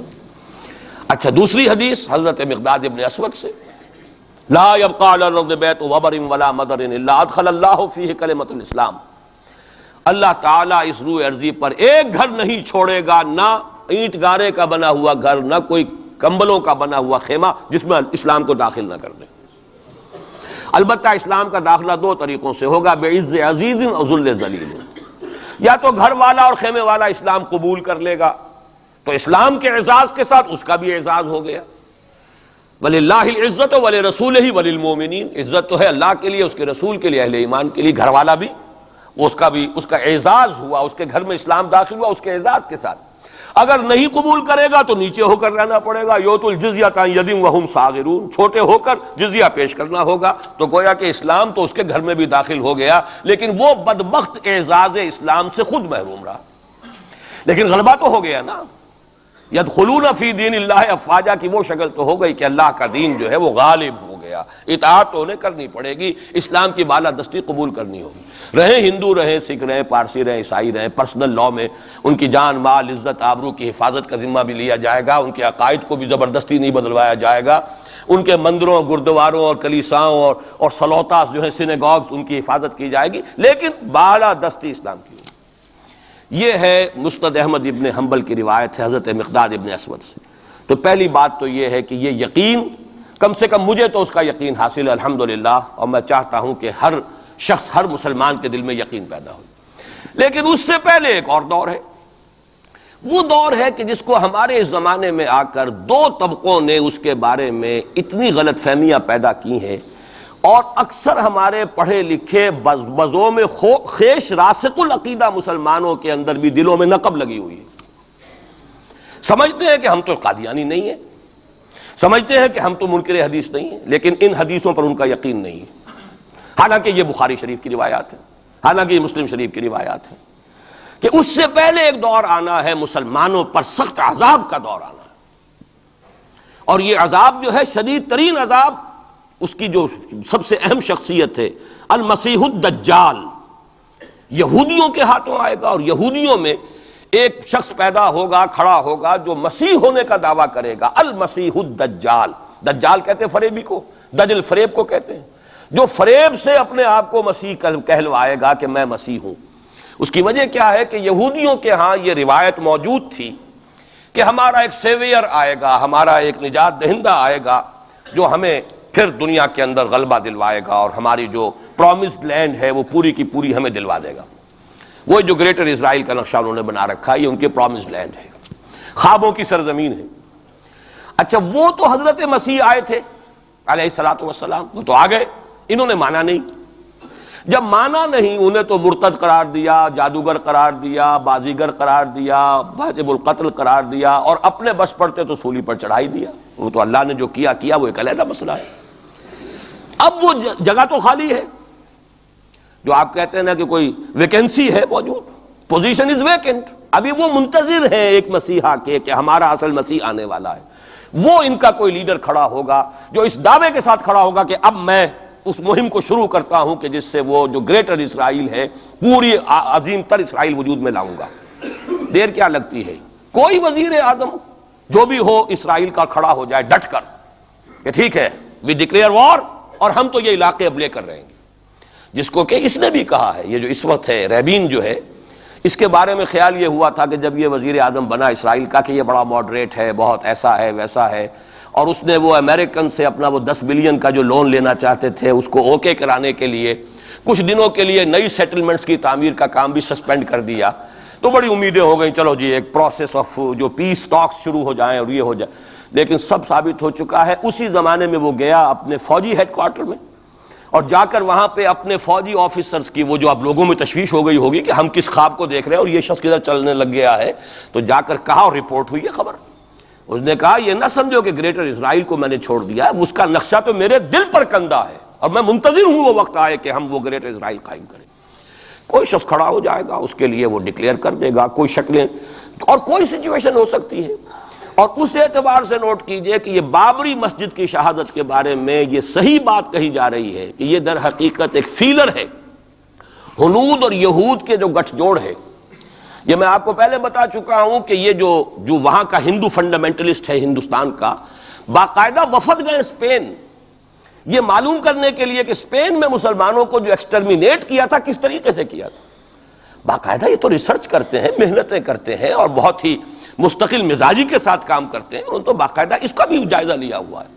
پھر اسرائیل کے ساتھ جو ہم کے کانٹیکٹ ہو رہے ہیں، اور ابھی جو اسرائیل کا وزیر اعظم وہاں پہ آنے والا تھا، وہ وزیر خارجہ غالباً کسی وجہ سے ابھی جو صورت ہو گئی ہے اس کو ملتوی کیا ہے، تو یہ در حقیقت یہ دیکھنا ہے کہ مسلمانوں کے اندر جان ہے تو کتنی۔ یہ فیلرز پھینکے جایا کرتے ہیں، اندازہ ہو جائے کتنا ری ایکشن ہے۔ وہ ری ایکشن جتنا کچھ تھا ہو لیا، اور ہمارا ری ایکشن ہونا کیا ہے؟ اس سے پہلے جب مسجد اقصیٰ کے ساتھ جو بھی بے حرمتی ہوئی اور جب یروشلم گیا ہے، کتنا کوئی رونا پیٹنا ایک دفعہ تو پورے عالم اسلام میں ہو گیا تھا۔ اب کہاں ہے وہ رونا پیٹنا؟ اب تو ریکنسائل کیے بیٹھے، اب تو وہی عرب ممالک ایک ٹیبل پر جا کر میڈرڈ میں تو بیٹھ آئے نا آخر اسرائیل کے ساتھ، اور اب مسلسل گفتگویں واشنگٹن میں جو ہے، پہلا round, second round, third round, کبھی تو اس کے ساتھ ایک میز پر بیٹھنا گوارا نہیں تھا، اس کو ریکگنائز کرنے کا کوئی سوال نہیں تھا، اب اس کی باتیں بھی ہو رہی۔ تو معلوم ہوتا ہے کہ یہ سارے جو ہیں حالات، یہ کوئی ایسی باتیں نہیں ہیں، کوئی فیری ٹیلز ہوں، یہ کوئی پریوں کی کہانیاں ہوں جو آنے والی ہیں کیسے ہم مان لیں۔ یہ صحیح عقیدہ اسلامی ہے، ازروع احادیث، حضرت مسیح علیہ السلام زندہ آسمان پر اٹھائے گئے، اور وہی حضرت مسیح علیہ السلام دوبارہ آئیں گے، اور یہودیوں کا آخری قلع قمع انہی کے ہاتھوں ہوگا۔ اور یہ در حقیقت قرآن مجید کا جو فلسفہ ہے انبیاء اور رسل کے بارے میں، اس کے عین مطابق ہے۔ جس قوم کی طرف کوئی رسول بھیج دیا جاتا تھا، وہ قوم جب رد کر دیتی تھی رسول کی دعوت کو، اتمام حجت کر دیا رسول نے، 950 برس تک دعوت دی، قوم نے رد کر دیا، یا حضرت ہود نے کتنے عرصے دعوت دی اس کی وضاحت نہیں ہے، طویل عرصے تک دی، قوم نے رد کر دیا۔ حضرت صالح نے کتنے عرصے دعوت دی، قوم نے رد کر دیا۔ پھر کیا ہوتا تھا؟ اس قوم کو ہلاک کر دیا جاتا تھا، ختم کر دیا جاتا تھا، پھر اس کا نام و نشان نہیں چھوڑا جاتا تھا۔ فَقُطِعَ دَابِرُ الْقَوْمِ الَّذِينَ ظَلَمُوا، جڑ کاٹ دی جاتی تھی اس ظالم قوم کی۔ لا یرا الا مساکنہم، اب ان کے صرف مسکن نظر آتے تھے، وہ رہنے والے نظر نہیں آتے تھے۔ چلے جائیے قرطبہ میں دیکھ لیجئے، اور غرناطہ میں جا کر محل دیکھ لیجئے الحمرا، لیکن جو لوگ یہاں کبھی آباد تھے ان کا نام و نشان بھی نہیں ہے۔ یہ تو اب جو آثار قدیمہ ہے، سیریں کر لیجئے جا کر۔ مسجد قرطبہ بھی ہے، سیر کر لیجئے، وہ تو اقبال کو تو خیر کوئی اجازت بھی مل گئی تھی نماز پڑھنے کی خاص کوئی، ورنہ وہاں پر تو اس کا بھی امکان نہیں ہے، اس کے ہارٹ میں جو ہے وہ چیپل موجود ہے، چرچ موجود ہے۔ بہرحال یہ سارے جو معاملات ہیں جان لیجئے اچھی طریقے سے کہ یہ واقعات جن کی خبریں دی گئی ہیں یہ بالکل اس کے مطابق حالات کا جو ہے نقشہ بیٹھتا چلا جا رہا ہے۔ کوئی یہودی لیڈر کھڑا ہوگا اور وہ مسیح کا دعویٰ کرے گا، میں ہوں مسیح، چاہے وہ خود بھی جانتا ہو کہ میں جھوٹ بول رہا ہوں اور جانتا ہوگا کہ جھوٹ بول رہا ہوں، لیکن یہ کہ تمام اس یہودیوں کو جمع کرنے کے لیے لازم ہوگا کہ وہ دعویٰ کرے۔ اس لیے کہ اب بھی موجود ہے جو لوگ جانتے ہیں یہودیوں کو، یہودی اب بھی سپلٹ ہیں، ان میں جو زیادہ مذہبی طبقہ ہے وہ زائنسٹ نہیں ہے بلکہ وہ ان سے اختلاف کرتا ہے۔ زائنزم کی اپنی ایک تحریک تھی، وہ یوں سمجھیے کہ ایک ریشسٹ نیشنلسٹ موومنٹ ہے، وہ ایک نسلی قومیت کے اوپر چلنے والی جو ہے وہ ایک قوم پرستانہ جو ہے تحریک ہے۔ جو مذہبی طبقہ ہے، جو یہودی داڑیاں رکھتے ہیں اور جو لمبے لمبے بال رکھتے ہیں اور کالی ٹوپیاں پہنتے ہیں اور لمبی شیروانیوں ٹائپ جو ہے ان کے لانگ کوٹس ہوتے ہیں، اور یہ وہاں مینہٹن میں بڑے نظر آتے ہیں گھومتے ہوئے اور بہت سرمایہ دار ہیں، اسی لیے نیو یارک کو جو یارک کہا جاتا ہے، وہ یہودی جو ہے وہ ان میں بڑا طبقہ بھی موجود ہے کہ جو اس زائنزم کو اور اسرائیل کو تسلیم نہیں کر رہا۔ تو ظاہر بات ہے کہ ان کے لیے ضرورت ہوگی کہ کوئی مذہبی اپیل آئے، منتظر تو وہ بھی ہے مسیح کے، اب آنا تو نہیں ہے، وہ مسیح جو آئے گا وہ تو آئے گا ان کی ہلاکت کے لیے، اس سے پہلے کوئی کھڑا ہوگا اور اس کو پھر یہ مذہبی یہودی بھی مان لیں گے۔ نتیجہ یہ ہوگا کہ جو بھی پوری دنیا کا یہودی ہے وہ اس ایک علاقے میں آ جائے گا اور وہ اپنے اس گریٹر اسرائیل کے لیے پھر جو وہاں پر جنگ کی بھٹی دہکے گی۔ یہ کتاب الملاحم، اکثر جو حدیث کی کتابیں ان کے آخر میں آ کے کتاب الملاحم کا باب ہے علیحدہ علیحدہ، جس میں کہ اس دور کی خبروں کا جو ہے حضور نے پوری پیشن گوئیاں کی ہیں کہ یہ کچھ ہونا ہے۔ جہاں تک المسیح الدجال کا تعلق ہے اس کے بارے میں تو الفاظ یہ ہیں کہ کوئی نبی اللہ کا ایسا نہیں گزرا کہ جس نے مسیح الدجال کی فتنے سے خود پناہ طلب نہ کی ہو اللہ کی۔ خود حضور کی جو دعائیں ہیں معصورہ اس میں ہے وَأَعُوذُ بِكَ مِن فِتْنَةِ الْمَسِيحِ الدَّجَّالِ، اے اللہ میں تیری پناہ طلب کرتا ہوں فتنت مسیح الدجال سے۔ وہ فتنہ اب سر پر آیا ہوا ہے، یہ چند سالوں کی بات ہے، اور اکثر و بیشتر کچھ اور حوالوں سے بھی، وہ نوسٹروڈیمس کے حوالے سے ہو یا کسی اور کے حوالے سے ہو، پیشین گوئیاں وغیرہ، دنیا میں اس وقت پوری اس فضا کے اندر جو مذہبی فضا ہے یورپ کی، وہ بھی بہت پریگننٹ ہے اس حوالے سے کہ یہ پیشین گوئیاں اور اس طرح کی خبریں اور اس طرح کی آمد۔ چنانچہ میں کئی مرتبہ کر چکا ہوں کہ آپ کو امریکہ میں بمپرز کے اوپر سٹیکرز ملتے ہیں مسیح is coming, Jesus is coming, یہ عیسائیوں کا ہے، وہ بھی منتظر ہیں حضرت مسیح کی آمد کے، ہم بھی منتظر ہیں حضرت مسیح کی آمد کے، وہی مانا کہ حضرت مسیح نازل ہوں گے، حضور نے خبر دی ہے، اور آ کر مسلمان کے پیچھے نماز پڑھیں گے، وہ ایک امتی کی حیثیت سے آئیں گے، اب نبی کی حیثیت سے نہیں آئیں گے، بلکہ اپنی امت جو ہے یہود جنہوں نے کہ ان کو انکار کر دیا تھا قبول کرنے سے، ان کو سزا دینے آئیں گے، انہی کی ہلاکت اور بربادی کے لیے آئیں گے، جیسے کہ حضرت نوح کی نگاہوں کے سامنے ان کی قوم ہی نہیں ان کا بیٹا بھی غرق کیا گیا نگاہوں کے سامنے، جس طرح کہ حضرت ہود کی نگاہوں کے سامنے ان کی قوم جو ہے وہ برباد کی گئی۔ اسی طریقے سے اللہ کا یہ قانون رہا ہے کہ جس قوم کی طرف رسول بھیج دیا، اس قوم نے اگر رد کر دیا دعوت کو، اس قوم کو اسی رسول کے سامنے ہلاک کیا گیا، تاکہ نظر آ جائے کہ یہ تمہارے جو مجرم ہیں یہ کیفر کردار کو پہنچ گئے۔ یہ ہے معاملہ کہ جو یہودیوں کے ساتھ بعد میں پیش آنا ہے، اس کے بعد تو پھر وہ اسلام کے غلبے کا دور آ جائے گا، لیکن اس سے پہلے مسلمانوں پر شدید ترین عذاب کا دور آ رہا ہے، اور یہ خبریں جو ہیں یہ بھی احادیث میں۔ اسی لیے میں نے کہا تھا کہ موجودہ حالات اور امیڈیٹ فیوچر بہت ڈارک ہے، بہت گلومی ہے مسلمانوں کے لیے۔ البتہ مسلمانوں میں اور مسلمانوں میں ایک فرق ہے، یہ اس کو نوٹ، یہ میں ساری باتیں جو کہہ رہا ہوں محکمات قرآنی کی بنیاد پر کہہ رہا ہوں۔ میرا تو بہرحال جو بھی اب زندگی گزری ہے قرآن مجید کے پڑھنے پڑھانے میں گزری ہے، اسی پر سوچ بچار ہے، گفتگو میری ہے تو قرآن کے حوالے سے الحمدللہ، دعوت ہے تو قرآن کی ہے، تو میں جو کچھ کہہ رہا ہوں، لیکن اب ہر چیز کے لیے تفاصیل سے اور تفصیل کے ساتھ دلائل بیان کرنے کا یہ وقت نہیں ہے، مختلف مواقع پر میں اس کے لیے دلائل دیتا رہا ہوں۔ لیکن نوٹ کر لیجئے، میں نے اسی مسجد میں ایک دفعہ ہیومن جیوگرافی کا لفظ استعمال کیا تھا کہ یہ جو تاریخ انسانی ایک جغرافیہ بھی ہے، تقریباً 600 کروڑ دنیا میں اس وقت حضرت آدم کی نسل آباد ہے، ان میں سے 1/5 1 ارب سے زائد ہے، 120 کروڑ کے لگ بھگ ہیں مسلمان، ان سے دگنے ہیں عیسائی حضرت مسیح علیہ السلام کے نام لیوا، باقی جو ہے وہ پھر بقیہ ہیں، ہندو ہیں، بدھ ہیں، یہ ہیں وہ ہیں، لیکن یہ سمجھ لیجئے کہ یہ ہے ہمارا اس وقت ہیومن جیوگرافی کا ایک معاملہ۔ یہ جو 120 کروڑ کے قریب مسلمان ہے، کلمہ گو ہے، محمد کا امتی ہے صلی اللہ علیہ وسلم، اب اس کے دو حصے کر لیجئے۔ 20 کروڑ کے لگ بھگ ہے عرب، اور عرب سے مراد ہے جن کی اس وقت مادری زبان عربی ہے، جو عربی بولتے ہیں، عربی سمجھتے ہیں، عربی ان کی زبان۔ نسلاً سب کے سب عرب نہیں ہیں، ان میں بربر بھی ہیں، شمالی افریقہ کے بربر ہیں نسلی طور پر، لیکن یہ کہ جب مسلمان وہاں غالب آ گئے ان کی زبان ہی ختم ہو گئی، تہذیب بھی ختم ہو گئی، وہ بالکل پورے عربائزڈ ہو گئے، یہاں تک کہ سوڈانی پورے عربائزڈ ہیں، ان کی عربی زبان ہے، عربی بولتے ہیں۔ تو یہ سب کے سب جو اس وقت میں عرب جو کہہ رہا ہوں وہ در حقیقت عرب جو کہ عربی بولنے والے عرب ہیں، اور دوسرے جو ہے نان عرب وہ تقریباً 100 کروڑ ہیں۔ اور اس میں بھی نوٹ کر لیجئے ان میں سے لگ بھگ 40 کروڑ سب کانٹیننٹ میں آباد ہے، سب کانٹیننٹ پاکستان، بھارت اور بنگلہ دیش، 40 کروڑ۔ کتنی بڑی تعداد ہے امت مسلمہ کا 1/3۔ اگر ٹوٹل 120 کروڑ ہے تو ٹوٹل کا 1/3 جو ہے وہ ان 3 ملکوں کے اندر ہے جو کبھی ایک ہندوستان ہوتا تھا، اسی لیے میں اس کے لیے لفظ استعمال کرتا ہوں بر عظیم پاک و ہند، اس میں 40 کروڑ کے قریب مسلمان۔ بہرحال اس میں جو تقسیم ہے ازروع قرآن وہ دو کی ہے، امیین اور آخرین، یہ قرآن کی اصطلاحات ہیں۔ سورہ جمعہ میں هو الذی بعث فی الامیین رسولا منہم، ایک امیین ہیں جن میں سے خود حضور تھے، عرب، آپ کی زبان عربی، اور انہی کی زبان میں قرآن نازل ہوا، نوع انسان را پیام آخری حامل رحمت للعالمین، وَكَذَلِكَ أَنزَلْنَاهُ قُرْآنًا عَرَبِيًّا لَعَلَّكُمْ تَعْقِلُونَ۔ لَعَلَّكُمْ تَعْقِلُونَ میں تو مخاطب نہیں ہوں، میری زبان تو عربی نہیں ہے۔ لَعَلَّكُمْ تَعْقِلُونَ میں کون مخاطب ہے؟ وہ جن کی زبان عربی ہے۔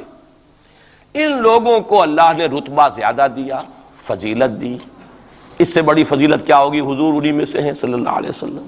منہم هو الذی بعث فی الامیین رسولا منہم، انہی میں سے۔ پھر یہ کہ ان کی زبان میں اللہ نے اپنا کلام نازل کیا، فضیلت بھی بڑی ہوئی، لیکن فضیلت جہاں بڑی ہوتی ہے ذمہ داری بھی زیادہ بڑی ہوتی ہے، اور زیادہ بڑی ذمہ داری والا آدمی کوتاہی کرتا تو سزا بھی زیادہ بڑی ہوتی ہے۔ تینوں چیزیں جو ہے لازم و ملزوم ہیں۔ جن کے درجے ہیں سوا، ان کی سوا مشکل ہے، درجہ سوا ہے، بلند ہے، ذمہ داری بھی زیادہ ہے، کوتاہی ہوگی تو سزا کی بھی زیادہ مستحق ہو گئے۔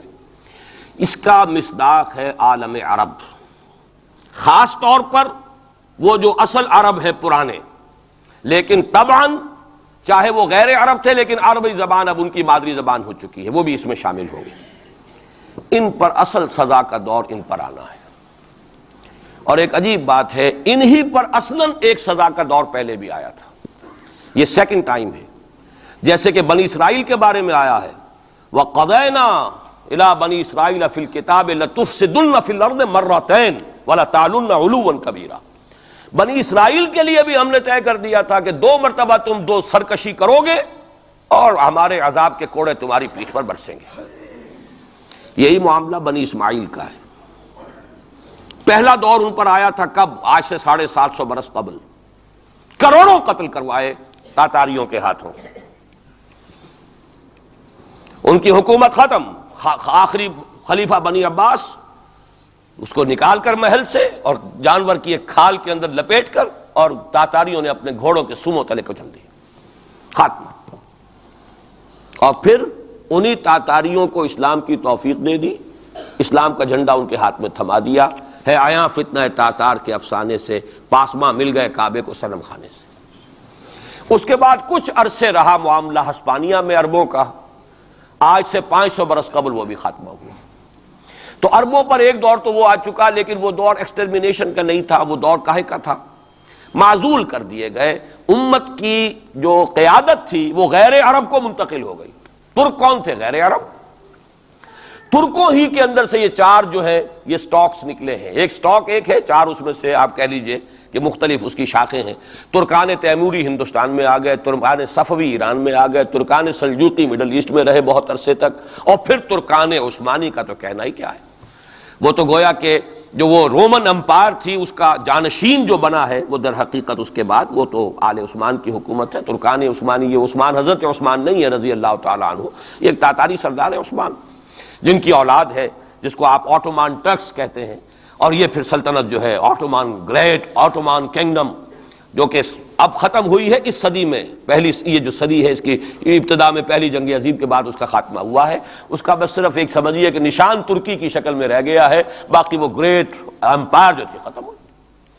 اسی کے ریمیننٹس بوسنیا میں بیٹھے ہوئے ہیں جن کے اوپر اس وقت ظلم ہو رہا ہے. انہی کے جارجیا میں بیٹھے ہوئے. جارجینز تو ہیں بھی اصل میں ٹرک، نسلاً ٹرک ہیں. بوسنینز جو ہے ٹرکس نہیں ہیں، لیکن یہ اسی زمانے میں اسلام لائے تھے جبکہ یہاں پر آل عثمان کی حکومت قائم ہوئی تھی اور پورا مشرقی یورپ جو ہے وہ ترکان عثمانی کے زیر نگی تھا. بہرحال یہ ایک سزا کا دور جو ہے وہ تو آ چکا، دوسری سزا اور سختر سزا کا دور اب آ رہا ہے. اس کا آغاز گلف وار سے ہو چکا ہے. جیسا کہ میں نے عرض کیا ٹائم ٹیبل کوئی نہیں دیا جا سکتا، خبریں موجود ہیں اس کے بعد یہ ہونا ہے، یہ ہونا ہے، یہ ہونا ہے. اور 8 اقساط میں ہم ندائے خلافت میں وہ مضمون شائع کر چکے ہیں جس میں احادیث میں زیادہ تر سنن ابی داؤد کی روایات ہیں، بڑی تفصیل موجود ہے. اور یہ ہے مجھے بھی پسند نہیں، آپ کو بھی پسند نہیں، اور پسند نہ ہونے کی وجہ سے زبان پر ہم نہیں لاتے، اسی وجہ سے لوگ جو ہے ناواقف ہیں. یہ سارے ممالک حدیث میں موجود ہے کہ مسلمانوں کے ہاتھوں سے نکل جائیں گے جنہیں یہودی گریٹر اسرائیل میں شامل کرتے ہیں. شام سارا، عراق سارا، مصر کا ڈیلٹا جتنا علاقہ زرخیز ہے اس کا جو بھی اچھا علاقہ ہے سارا، شمالی حجاز کا علاقہ سارا، یہاں تک کہ حدیث میں تو آتا ہے کہ مدینے کے دروازوں تک پہنچ جائیں گے لیکن مدینے میں داخل نہیں ہو سکیں گے. اللہ تعالیٰ خصوصی حفاظت فرمائے گا. لیکن یہ کہ مدینے کے دروازے، اب مدینے سے اوپر کتنا حجاز کا علاقہ ہے، عرب کا، سعودی عرب کا، ترکی کا بھی مشرقی علاقہ جو ہے یہ سارا موجود ہے، احادیث کے اندر موجود ہے. تو یہ بڑی تلخ بھٹی آنے والی ہے. لیکن دوسری بات جو میں عرض کرتا رہا ہوں اب اس کے حوالے سے آئیے اس روح عرضی پر. اچھا یہ بات بھی سامنے رکھ لیجئے، یہ کیوں ہے سزا؟ سزا اس لیے ہے کہ ہم نے اسلام سے بے وفائی کی. سیدھی بات ہے. اللہ کو تو نہ ہم سے کوئی دشمنی ہے نہ ہمارے دشمنوں سے کوئی اس کی دوستی ہے، معاذ اللہ ثم معاذ اللہ. اس کی دوستی کہاں، کفار سے کہاں ہوگی؟ نبوکدنضر کے ہاتھوں بنی اسرائیل کو پٹوایا تھا اگر، تو کیا نبوکدنضر سے دوستی تھی اللہ کی؟ اور کیا اسرائیلیوں سے اور یہودیوں سے کوئی دشمنی تھی؟ ان کو تو غرہ یہ تھا کہ نحن ابناء اللہ واحباؤہ، ہم تو اللہ کے بیٹوں کے مانند ہیں، ہمیں تو آگ بھی نہیں چھو سکتی. لن تمسنا النار الا ایاما معدودات، آئے گی بھی تو چند دن کے لیے چھوئے گی، ہمیں فوراً نکال لے گا اللہ. ہم تو اس کے بیٹوں کے مانند ہیں، چہیتے ہیں، ابراہیم کی نسل سے ہیں. ہم سب محمد کی نسل سے نہیں ہیں صلی اللہ علیہ وسلم. وہ تو صرف سادات جو بھی ہیں، سچے سادات ہیں یا بنے ہوئے سادات ہیں، وہی دعویٰ کر سکتے ہیں نا کہ وہ حضور کی نسل. اور وہ بھی نسل کیا ہے، حضور کی تو نہیں ہے، وہ تو حضرت علی کی نسل ہے. نسل بیٹی سے تو چلتی نہیں ہے، وہ تو بیٹے سے چلتی ہے. حضور صلی اللہ علیہ وسلم کی اصل نسل جو ہے وہ تو اللہ تعالیٰ نے چلائی نہیں، وہ تو حضرت ابراہیم کا بھی انتقال ہوا ہے اور اس کی اپنی جگہ پر ایک حکمت ہے، وہ اس وقت میرا موضوع نہیں ہے. تو ہم تو نسل نہیں ہے محمد کی صلی اللہ علیہ وسلم، کم سے کم میں تو نہیں ہوں. لیکن وہ یہودی تو کہتے ہیں ہم ابراہیم کی نسل ہیں سب کے سب. تو انہیں تو یہ غرہ ہونا جو ہے یعنی معلوم ہوتا ہے کہ وزن ہے ان کی بات میں. نحن ابناء اللہ واحباؤہ، وہ ابراہیم جسے خلیل اللہ قرار دے رہا ہے اللہ تعالیٰ، میرا خلیل ہے. واتخذ اللہ ابراہیم خلیلا، جسے امام الناس قرار دے رہا ہے، انی جاعلک للناس اماما، جو ابو الانبیاء ہے جس کی نسل میں سینکڑوں نبی آ گئے. اس کی جب ہم اس کی اولاد ہیں تو اللہ کے ہاں ہمارے ساتھ تو پریفرنشل ٹریٹمنٹ ہوگا. یہ ان کو غرہ تھا، یہی ہمیں. لیکن جان لیجئے جب انہیں پٹوایا، جب قرآن مجید نے کہا فَلِمَا يُعَذِّبُكُم بِذُنُوبِكُم، ایسا ہی تمہارا غرہ ہے، تم اللہ کے چہیتے ہو تو اللہ تمہیں کیوں سزائیں دیتا رہا ہے؟ نبوکدنضر سے کیوں پٹوایا، رومن سے کیوں پٹوایا، اس صدی میں جرمنوں سے کیوں پٹوایا لاکھوں کی تعداد کے اندر؟ معلوم ہوا کہ اللہ کا معاملہ جس قوم سے بھی ہے کووننٹ ہے، وہ میثاق ہے ہمارا اللہ کے ساتھ. میثاق قرآن ہے ہمارا، ان کا میثاق تورات تھی. پکڑو اس کو، خذوا ما آتیناکم بقوۃ، پکڑو اس کو مضبوطی کے ساتھ جو ہم نے تمہیں دیا ہے. اگر اس سے بے وفائی کرو گے تو ہم سے کوئی تعلق نہیں، بلکہ تم مجرم ہوگے اصل. باقی لوگوں کے پاس تو کتاب ہے نہیں، شریعت ہے نہیں، دین ہے نہیں، ان کو تو پہنچانا تمہارے ذمہ تھا. تم تو ان کو کیا پہنچاتے، خود اس سے بے وفائی کر بیٹھے ہو. لہذا ساری دنیا کی گمراہی کی ذمہ داری بھی تمہارے کندھوں پر ہے. یہ ہے وہ جرم جس کی بنا پر سزا ملے گی. سزا کے مستحق ہیں ہم، اور ہم میں سب سے بڑھ کر عرب ہیں جن کی مادری زبان عربی ہے، جن کو صرف نحو پڑھنے کی ضرورت نہیں قرآن سمجھنے کے لیے. وہ تو از دل خیزت بر دل ریزت، براہ راست کمیونیکیشن قرآن سے ہو رہی ہے. وہ بے وفائی کریں تو ظاہر بات ہے مہا مجرم وہ ہیں. لیکن پھر غیر عرب مسلمانوں میں اس وقت روئے ارضی پر سب سے بڑی مجرم قوم 10 کروڑ مغربی پاکستانی. یہ میں ڈنکے کی چوٹ کہہ رہا ہوں اور بہت عرصے سے کہہ رہا ہوں، اس لیے کہ ہم وہ لوگ ہیں کہ جنہوں نے اسلام کے نام پر ملک بنایا. کوئی ملک دوسرا دنیا میں اس وقت اسلام کے نام پر نہیں بنا. ہم وہ لوگ ہیں پاکستان بنانے کے لیے لاکھوں جانیں مسلمانوں کی کلمہ گوؤں کی گئیں اور ہزاروں عصمتیں لوٹیں، اور نہ معلوم کتنی مسلمان لڑکیاں اور عورتیں جو ہے رہ گئیں پھر بھی ہمیشہ سکھوں کے پاس، اور وہ آئی نہیں پاکستان اس اسلام کے نام پر. اور کیا کیا ہے ہم نے؟ 46 برس ہو گئے، اس کہاں اسلام ہوا. لہذا اس سے بڑی مجرم قوم عربوں کے بعد ہم یہ کہہ سکتے ہیں ہمارا عام آدمی قرآن نہیں پڑھتا، قرآن جانتا نہیں، ٹھیک ہے، اپلی ہے کچھ نہ کچھ، اس اعتبار سے ان کے بعد نمبر ہمارا ہے، لیکن باقی پوری دنیا کے مسلمانوں سے بڑھ کر مجرم ہم. اور ہم اصل میں نہ صرف یہ کہ خود اپنے حصے کے مجرم ہیں، بھارت کے مسلمانوں کا بھی سارا وبال ہماری گردن پر ہے. آج میں چاہتا ہوں کہ اس کو آپ اچھی طرح نوٹ کر لیں. بھارت کے مسلمانوں نے، جسے آپ فرض کفایہ کہتے ہیں، نماز جنازہ فرض کفایہ، چند لوگوں نے بھی کسی مسلمان کی نماز پڑھ لی تو سب کی طرف سے ادا ہوگی، کسی نے بھی نہیں پڑھی تو سب مجرم ہو جائیں گے، بستی کے سب لوگ مجرم ہوں گے. بھارت کے مسلمانوں نے فرض کفایہ ادا کیا جب پاکستان بنوا دیا آپ کو، اور اس کی قیمت آج بھی وہ دے رہے ہیں. کھلے نعرے لگ رہے ہیں مسلمان کے 2 استھان، پاکستان یا قبرستان، تیسرا کوئی جگہ نہیں. ڈنکے کی چوٹ کہا بابری مسجد کے بعد ایل کے اڈوانی نے، ہم ساری مسجدیں گرا دیں گے ہندوستان کے اندر، کوئی مسجد باقی نہیں چھوڑے. ڈنکے کی چوٹ اعلانیہ، یہ سب کچھ ہو رہا. اور یہ نعرے تو نہ معلوم کب سے لگ رہے ہیں، اور نہ معلوم کب سے میں یہاں ان مسجدوں کے اندر بھی اور اپنی تقریروں میں غور کرتا رہا ہوں کہ کیا وہاں ہو رہا ہے. لیکن ہمارے تو کان پر جوں نہیں ریگتی. ہمارے تو وہی دھندے ہیں، وہی کاروبار ہے، اپنا بزنس ہے، اس کے سارے مسئلے ہیں، اس کی اپنی بلڈنگیں ہیں، اپنی موٹریں ہیں، اپنے ٹیلی ویژن ہیں، اپنے کئی کورسز کے ڈنرز ہیں. اللہ خیر صلی اللہ، ہمیں بحث کیا اسلام سے؟ تو بتائیے ہم سے بڑا مجرم کون ہوگا؟ آج جو کچھ ہندوستانی مسلمان پر بیت رہی ہے اس کا جرم ہمارے کندھے پر. یہ میں جذباتی انداز میں نہیں کہہ رہا، میں تو 2 اور 2 4 کی طرح ثابت کر سکتا ہوں. انہوں نے فرض کفایہ ادا کر دیا. اور اس وقت یاد کیجئے مولانا ابوالکلام آزاد، مولانا مدنی، جمعیت علماء ہند کے علماء اپنے تقدس اور اپنے تدین اور اپنے تقوی کے اعتبار سے انکویسچنیبل، کوئی شک و شبہ نہیں ہو سکتا ان کی نیت پر اور ان کے تقوی پر اور کردار پر. انہوں نے کیا کہا تھا؟ یہی کہا تھا کہ یہ پاکستان بنا کر تم مسلمانان ہند کو 3 حصوں میں تقسیم کر دو گے.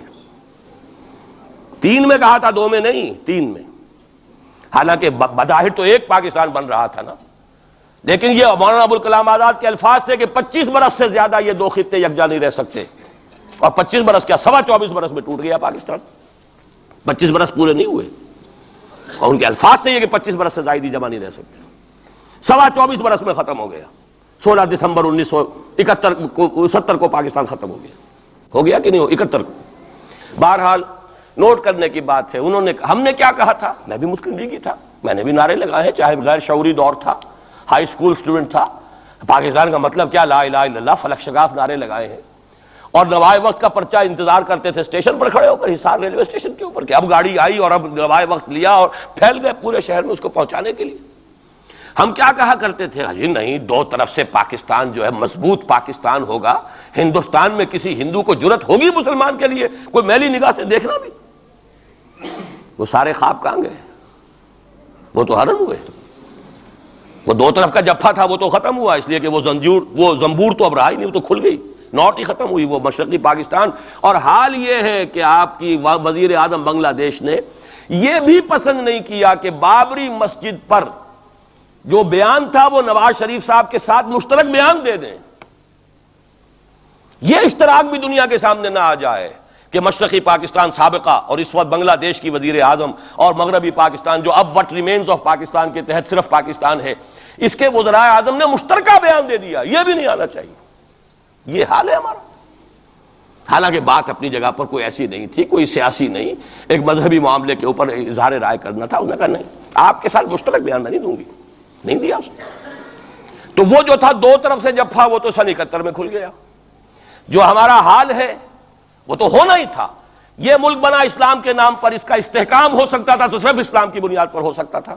اسلام سے غداری کی، لہذا یہاں تو اب قومیتیں ہیں، یہاں تو اب ایتھنک اور ریجنل اور نہ معلوم کس کس قسم کی اور لنگوسٹک جو ہے نیشنلٹیز ہیں، نیشنلزمز ہیں، وہ جو ایک امت ایک وقت میں بن گئی تھی، ایک قوم مسلم قوم ہندو کے مقابلے کے لیے، وہ تو ختم ہوئی۔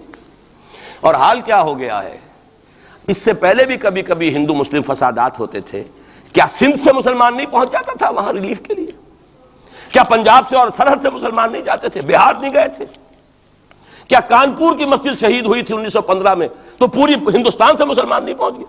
آپ کیا کر رہے ہیں؟ مندر گرا دیے، یہاں بڑی بہادری کا کام کیا، مندر گرا دیے، شرم سے ڈوب مرنے کا مقام ہے۔ یہاں بھی گویا کہ ہم اپنے عمل سے اسلام کی مخالفت کر رہے ہیں۔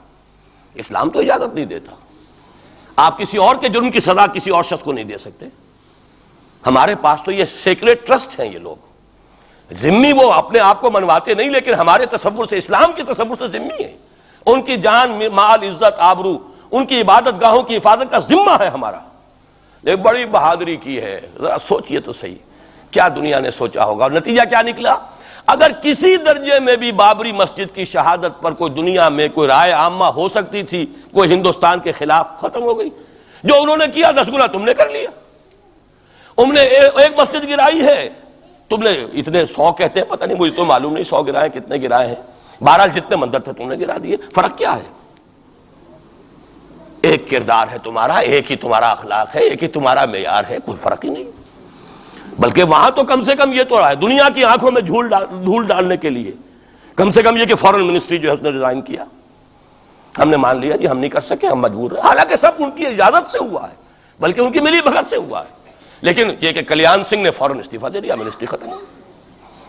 پھر وہ بھارت کی مرکزی حکومت نے اور بھی پارٹیز کو بھی بین کر دیا، اور اس کے بعد یہ ہے کہ انہوں نے حکومتیں بھی 3 اور صوبوں کی توڑ دی۔ وہ تو سرخرو ہو گئے پوری دنیا کی جو رائے عامہ ہے، ہم اس کے سوا کیا کر سکتے ہیں؟ ہمارا ایک دستور ہے، دستور میں جو بھی صوبائی حکومت ہوتی ہے اس کی اجازت کے بغیر ہم فوج بھیج نہیں سکتے۔ وہاں پہ صوبائی حکومت تھی، اس نے ہمیں یقین دہانی کرائی تھی، سپریم کورٹ کو بھی یقین دہانی کرا دی تھی کہ مسجد کو کچھ نہیں ہوگا، تو ہم تو اس کے اوپر ڈیپینڈ کر رہے تھے۔ ہے سب جھوٹ، سب کو پتا تھا جو کچھ ہوگا، اندر خانے ملی بھگت تھی، لیکن یہ ہے کہ کم سے کم انہوں نے فیس سیونگ کے لیے ان کے پاس مواد موجود ہے، آپ کے پاس تو وہ بھی نہیں۔ آپ کے تو اخبارات نے لکھا ہے کہ کارپوریشنز کے ٹریکٹرز جو ہیں گئے ہیں گرانے کے لیے، اور وزراء جو ہیں، ایک وزیر کا نادر پرویز کا تو نام آیا ہے، اخبار میں خبر تھی، ہم نے بھی پڑھی تھی، فوٹو بھی دیکھا تھا کہ وہ خود ہاتھ میں پھاوڑا لے کر جو ہے وہ منظر گرانے کے لیے چلے۔ یہ جو صورتحال ہے جان لیجئے، اس وقت میں آپ کو بتانا چاہتا ہوں ہندوستان کے مسلمان پر تو جو قیامت بیت رہی ہے۔ میں نے اپنا ایک تاثر کچھ عرصے پہلے یہاں شد بیان کیا تھا، رہا ہے میرا تاثر، اور وہ ہے اصل میں وہ لاسٹ سپر جو ہے انجیل میں جس کا تذکرہ ہے حضرت مسیح علیہ السلام نے جو آخری کھانا رفع سماوی سے قبل کھایا ہے اس باغ میں جہاں روپوش تھے اپنے حواریین کے ساتھ۔ تو اس میں یہ الفاظ آئے ہیں، میں نہیں جانتا صحیح ہیں غلط ہیں، وہ ایک علیحدہ بات ہے، کہ آپ نے وہ روٹی توڑی اور کہا کھاؤ، eat and this is my flesh, یہ میرا گوشت ہے، کھاؤ۔ اور اس کو کہتے ہیں وائن، کوئی مشروب ہوگا جو بھی ہوگا، ڈالا کہ پیو، drink and this is my blood. میرا احساس ہمیشہ یہ رہا ہے، اس کے بعد کچھ ماند پڑ گیا، جب یہاں مسلمان نے یہاں مارا ہے اور کچلا ہے اور زندہ آگ میں جلایا، پھر بات ختم ہو گئی، میرے دل کے اوپر سے وہ احساس ختم ہو گیا۔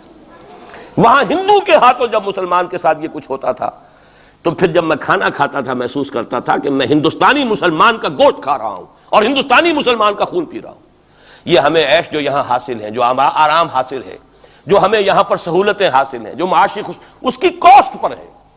اس نے آپ کو یہ ملک لے کر دیا اور آج تک اس کی قیمت ادا کر رہا ہے، اور ہم جو ہے عیش کر رہے ہیں، گل چھرے اڑا رہے ہیں۔ یہاں جس کے پاس 2 پیسے ہو گئے برقع اتار کے اس نے پھینک دیا، کہ معلوم ہوتا ہے کہ یہ تو مفلسی کو چھپانے کا ذریعہ تھا۔ 4 پیسے ہوں، اچھے کپڑے پہنے ہوئے ہوں، میک اپ صحیح کیا ہوا ہو، تو پھر برقعے کی کیا ضرورت ہے؟ اور میں نے شاید سنا ہے آپ کو، مجھ سے تو چند لڑکیوں نے یہ الفاظ کہے باقاعدہ۔ میں جب پریکٹس کرتا تھا لاہور میں کرشن نگر میں، تو ایک گھرانے کی، اور مجھے معلوم ہوا کہ ان کے والد انتہائی نیک تہجد گزار، کئی لڑکیاں تھیں بہنیں، ایک ہی تقریباً عمر 200 سے 1.5 سال کی، کبھی وہ آتی تھی کلینک میں میرے تو برقعے سمیت، کبھی آ رہے ہیں تو بغیر برقعے کے۔ تو میں نے پوچھا یہ کیا تماشا ہے آپ لوگوں کا، کبھی بغیر برقعے کے کبھی برقعے سمیت۔ صاف جواب دیا، میں ان کے الفاظ کوٹ اینڈ کوٹ میں ان کے الفاظ کوٹ کر رہا ہوں، ڈاکٹر صاحب جب ہمیں کوئی میک اپ کرنے کا، کپڑے بدلنے کا موقع نہیں ملتا تو ہم برقع پہن لیتے ہیں، اور جب ہمیں موقع ملتا پھر ہم برقع کائے کو پہن۔ تو گویا کہ اس کو چھپانے کا ذریعہ برقع ہے کہ کپڑے میلے ہیں، میک اپ نہیں کیا تو لہذا برقع پہن لیا جائے۔ یہ ہے حال پاکستان میں اسلام کا جو ہم نے بنایا ہے۔ تو میں جو کچھ دیکھ رہا ہوں وہ یہ ہے کہ ہندوستان میں تو قیامت، اب وہاں جو آفیشیل فگرز ہیں 1000 1200 کتنے ہیں، لیکن کم سے کم 10,000 آدمی، اور اب یہ چین ہے فسادات کی۔ کل کے اخبار میں احمد آباد کی تھی، کبھی کہیں ہے کبھی کہیں ہے، اور واقعہ یہ ہے کہ تبصرے یہ ہو رہے ہیں کہ ہندو فنڈامنٹلزم از آن دی رائز۔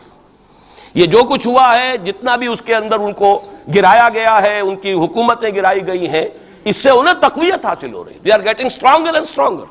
کانگریس کے لیے اب اپنی جو ہے جان بچانی مشکل ہے، اور اس وقت سب سے بڑا ان کے لیے جو ہو گیا وہ یہ ہے کہ وہ کمیونسٹوں کی سپورٹ کے بغیر چل نہیں سکتے، اور کمیونسٹ جو ہے وہ ان کی جو اس وقت وہ امریکہ کے زیر اثر جو اپنی اکنامک پالیسیز چینج کر رہے ہیں اس کا ساتھ دینے کو تیار نہیں، تو یہ ڈائلیما ہے۔ جبکہ ادھر جو ہے وہ بالکل جو ہندو ذہن ہے وہاں کا ریوائولسٹ ذہن وہ پوری طریقے سے قائم۔ تو اب اس وقت میں اس کے حوالے سے عرض کر رہا ہوں کہ ہندوستان اور پھر پاکستان کو علیحدہ نہ سمجھیے، اس لیے کہ ہندوستان کو اگر انہوں نے مسلمانوں سے یا اسلام سے خالی کرا لیا تو پھر ان کے بعد ان کا ٹارگٹ جو ہے پاکستان تو ہے ہی ہے، ہم تو ان کے ٹارگٹ نمبر 1 ہیں۔ ذہناً انہوں نے کبھی پاکستان کو تسلیم نہیں کیا، اور ہمارا اب ساتھی ہے کون؟ اللہ پر تو نہ یقین نہ اس سے ہمارا تعلق، جو معاملہ نہ دارت سخن آشنا نہ باشد۔ اللہ سے تعلق کیا ہے ہمارا؟ اللہ سے کون سی دوستی ہے؟ اللہ کیوں ساتھ دے ہمارا؟ ہم تو مجرم ہیں نمبر 1 اس کے، اور باقی دنیا میں جن پر سہارا تھا، جن پہ تکیہ تھا، وہی پتے ہوا دینے لگے۔ وہ تو بالکل امریکہ کی پالیسی معلوم ہوتی ہے کہ ہمیں تو ہاتھ پاؤں باندھ کر جیسے ہندو کے سامنے ڈال دیا جائے۔ کبھی وہ ٹیررسٹ اسٹیٹ قرار دینے کی دھمکی آ جاتی ہے، فیلرز کی شکل میں آ جاتی ہے۔ یہ فیلرز دیے جاتے ہیں اس لیے تاکہ بات پہنچ جائے۔ اگر صرف بات اس طریقے سے انڈائریکٹلی پہنچنے سے مطلوبہ مقصد حاصل ہو جائے تو خام خواہ براہ راست کہنے کی ضرورت کیا ہے؟ وہ مطلب تو حاصل ہو۔ سب نے سجدہ سہو کیا ہوا ہے، ہمارے ہاں ہر ادارہ سجدہ سہو کر چکا امریکہ کے سامنے، ٹوٹل سرنڈر۔ اور یہ بات جو قاضی حسین احمد صاحب کہہ رہے ہیں 100% درست کہہ رہے ہیں، 100% درست کہہ رہے ہیں۔ ٹوٹل سرنڈر، چاہے وہ بے نظیر ہو، چاہے وہ نواز شریف ہو، اور چاہے وہ کوئی اور ادارہ ہو آپ کا جو یہاں پہ قوت کا اصل سرچشمہ ہے اور منبع ہے، سب کے سب 100% جو ہے اس کے سامنے سجدہ کر چکے ہیں۔ یہی وجہ ہے کہ وہ بے نظیر کا ساتھ نہیں دے رہے۔ بے نظیر کا ساتھ کائے کو دے؟ اگر نواز شریف ان سے بڑھ کر، ہم بھی ہیں اس دربار کے، اگر یہ کہنے کے لیے وہ ان سے بڑھ کر تیار ہو تو اسے کیا ضرورت پڑی ہے؟ اس کی کون سی کوئی رشتہ داری ہے بے نظیر کے ساتھ یا کسی اور کے ساتھ؟ ہاں، اگر نواز شریف کہیں کسی جگہ پر بھی کوئی اپنے پاؤں کو گھسیٹتا، ڈریگ کرتا اپنے فیٹ کو، کہیں کوئی رکاوٹ ڈالتا، پھر ٹھیک ہے، پھر اس کو آلٹرنیٹ لانے کے لیے تو کوئی ہے نہ کوئی سوال۔ لیکن جب وہ ان سے بڑھ کر نیاز مند ہو، ان سے زیادہ بڑھ کر سجدہ کرنے کو تیار ہو، ان سے بڑھ کر کہیں ہم شریعت کورٹ ہی کو اٹھا کے پھینک دیں گے اگر سود کا معاملہ جو ہے شریعت کورٹ کے حوالے سے ہمارے لیے مصیبت بنا، سود تو دیں گے، چلے گا، لائیے، خدا کے لیے لائیے، پیسہ لے کے آئیے، ہمارے ملک میں آئیے، پیسہ لگائیے۔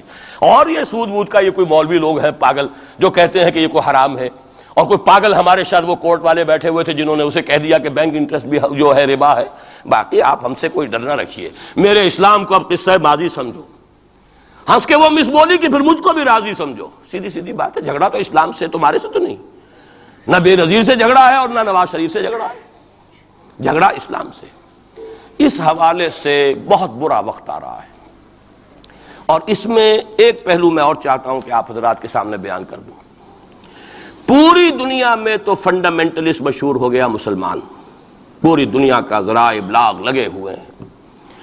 اصل فنڈامنٹلزم جو ہے، بلکہ 2 باتیں عرض کر دوں، ریشزم پوری دنیا میں بدنام گالی، اور اصل ریشسٹ ملک اسرائیل، اسے کوئی کچھ نہیں کہتا، اس لیے کہ وہ مذہبی ریاست نہیں ہے، وہ تو بلکہ یہودیت ہے ہی نسلی مذہب۔ ساؤتھ افریقہ کیا ہوگا کوئی نسل پرست قوم یا نسل پرست ملک؟ وہ تو کچھ بھی نہیں تھا۔ اصل جو نسل پرست ہیں وہ تو یہودی ہیں، انہیں کوئی کچھ نہیں کہہ رہا۔ ریشسٹ وہ فنڈامنٹلزم اصل جو چلا ہے وہ ہندوستان میں چلا ہے، بدنام پوری دنیا میں مسلمان ہو گیا۔ لیکن اب اس کا میں بلیم نہ امریکہ کو دے سکتا ہوں نہ کسی اور کو، یہ تو اے باد سبا ہی ہم آوردہ توستی، ہمارا اپنا کیا دھرا ہے۔ میں آپ کو ایک حوالے سے بتا دینا چاہتا ہوں، ہمارے ہاں علامہ مشرقی اٹھے، چپ راس چپ، چپ راس چپ، اور بیل چاپ پورے ہندوستان کو دہلا دیا، دہل گئی زمین ہندوستان کی، راس کماری سے لے کے درہ خیبر تک، اور بڑے بڑے نوٹیبلز۔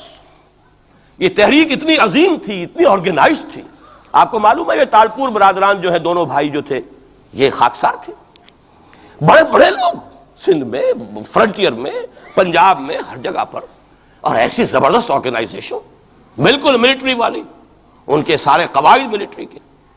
لیکن ہوا کیا؟ آر ایس ایس 1925 میں قائم ہوئی ہے اسی کے رد عمل میں. ہندو سویا ہوا تھا، انہوں نے دیکھا یہ مسئلہ اٹھ گیا ہے، اتنا زبردست اٹھ گیا ہے، زور شور کے ساتھ اٹھ گیا ہے، اس کی چپراس جو ہے وہ زمین جو ہے لرز رہی ہے، اس سے تو اٹھنا پڑے گا نا. لہذا باقاعدہ جو آر ایس ایس 1925 میں قائم ہوئی ہے اسی کے رد عمل میں، اور اس مقصد کے ساتھ، ڈکلیئرڈ مقصد، ہندوؤں کو متحد کیا جائے تاکہ وہ بھرپور طریقے سے مسلمانوں کا مقابلہ کر سکیں. ہندو واد آن دی ڈیفینسو. لیکن 1925 سے لے کر آج تک کتنے سال ہو گئے؟ 67.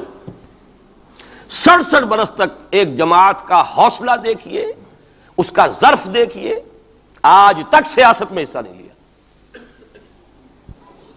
پاور پالیٹکس سے کوئی تعلق نہیں. 67 لانگ ایئرس. اتنی فالوئنگ ہے کہ ویسٹ میں تو اتنی موٹی موٹی کتابیں چھپی ہیں. شکاگو یونیورسٹی سے اتنی موٹی کتاب تھی، برادرہڈ ان سیفرن، آر ایس ایس کے اوپر ڈاکومنٹ. 25 لاکھ ان کا اس وقت کارڈر موجود ہے جو کہ ان کا ٹرینڈ ہے والنٹیئر. لیکن وہ جماعت الیکشن میں نہیں آئی. کچھ اپنے اثر تحت کچھ اور لوگوں کو لڑو، اور آپ نے نام بھی نہیں سنا ہوگا، اس کے 3 امیر یا گرو جو ہیں گزر چکے ہیں، تیسرا ہے اس وقت. پہلا ڈاکٹر بالی رام ہیجواڑ، کسی نے نام سنا آج تک؟ کوئی پرسنل پبلسٹی کی کوشش کی، اس نے کام کیا. دوسرا مہادیو گولوالکر گرو جی، کسی نے نام بھی نہیں سنا ہو. اس وقت کون ہیں؟ بالا صاحب دیورس. یہ 3 ان کی عمارتیں کہہ لیں یا جو بھی کہہ لیں، خلافتیں ہیں جو آئی ہیں، اور ایسا منظم نظام ہے، لیکن کہیں سیاست میں حصہ نہیں. ہمارا فنڈامنٹلی سیاست کے میدان میں آ کے زیرو ہو چکا. پہلے تو علامہ مشرقی اٹھے تھے، وہ تو ویسے ہی ایک جوش کے اندر آ کر ایک خاص جذباتی کیفیت میں اپنی موومنٹ کو کال آف کر کے بیٹھ گئے. 10 لاکھ آدمی، غالباً 10 لاکھ کی فگر تھی، 10 لاکھ یا 1 لاکھ جتنے بھی تھے، میں فگر کے بارے میں نہیں کہہ سکتا، دلی میں جمع نہیں ہوں گے تو میں پارٹی کو ڈسبینڈ کر دوں گا. وہ چند افراد کی کمی رہ گئی تھی اس فگر سے، تو اسی غصے میں آ کر پارٹی ڈسبینڈ، ختم. اب وہ خاکسار ہمارے ہاں تو رہ گئے ہیں، کبھی کسی خاص سیریمنی کے موقع پر کچھ سلامی دینے کے لیے چپراس کرتے آ جاتے ہیں بیچارے. وہ ان کے تو کوئی نام و نشان بس اس معنی میں ہے کہیں. اللہ اللہ خیر سے. اصل فنڈامنٹلسٹ آرگنائزیشن جماعت اسلامی ابھری، لیکن اس نے پاکستان میں آتی پاور پالیٹکس کے اس کے اندر اپنے آپ کو دفن کر کے زیرو کر دیا. وہاں یہ معاملہ چل رہا ہے. یہ ہے اصل میں جو فرق آپ کو سمجھنا چاہیے. یہ 1925 یہ جو دوسری جماعتیں ہیں، وی ایچ پی ہے، وشوا ہندو پریشد، یہ اس کی ایک ذیلی تنظیم ہے، جیسے جماعت اسلامی کی ذیلی تنظیمیں ہیں اسی طرح کی ذیلی تنظیم ہے. آر ایس ایس خود کبھی نہیں آئی پالیٹکس میں، اور 2 مرتبہ تاریخ میں اس کو بین کیا جا چکا ہے ہندوستان میں. چونکہ آر ایس ایس کا آدمی تھا جس نے گاندھی کو اسیسینیٹ کیا تھا 1948 میں. دی پارٹی واز بینڈ. اس کے بعد جب اندرا گاندھی کا دور آیا ہے وہ ایمرجنسی کا، اس میں بھی پارٹیز اس نے بین کی تھی، آر ایس ایس بھی بین ہوئی ہے، لیکن ہر مرتبہ پہلے سے زیادہ ابھر کر آئی ہے وہ. اور آج یہ سب کے سب وی ایچ پی والے، بی جے پی والے، یہ سب در حقیقت آر ایس ایس کے آدمی، اور یہ ان کا ڈکلیئرڈ ایم اب بن چکا ہے.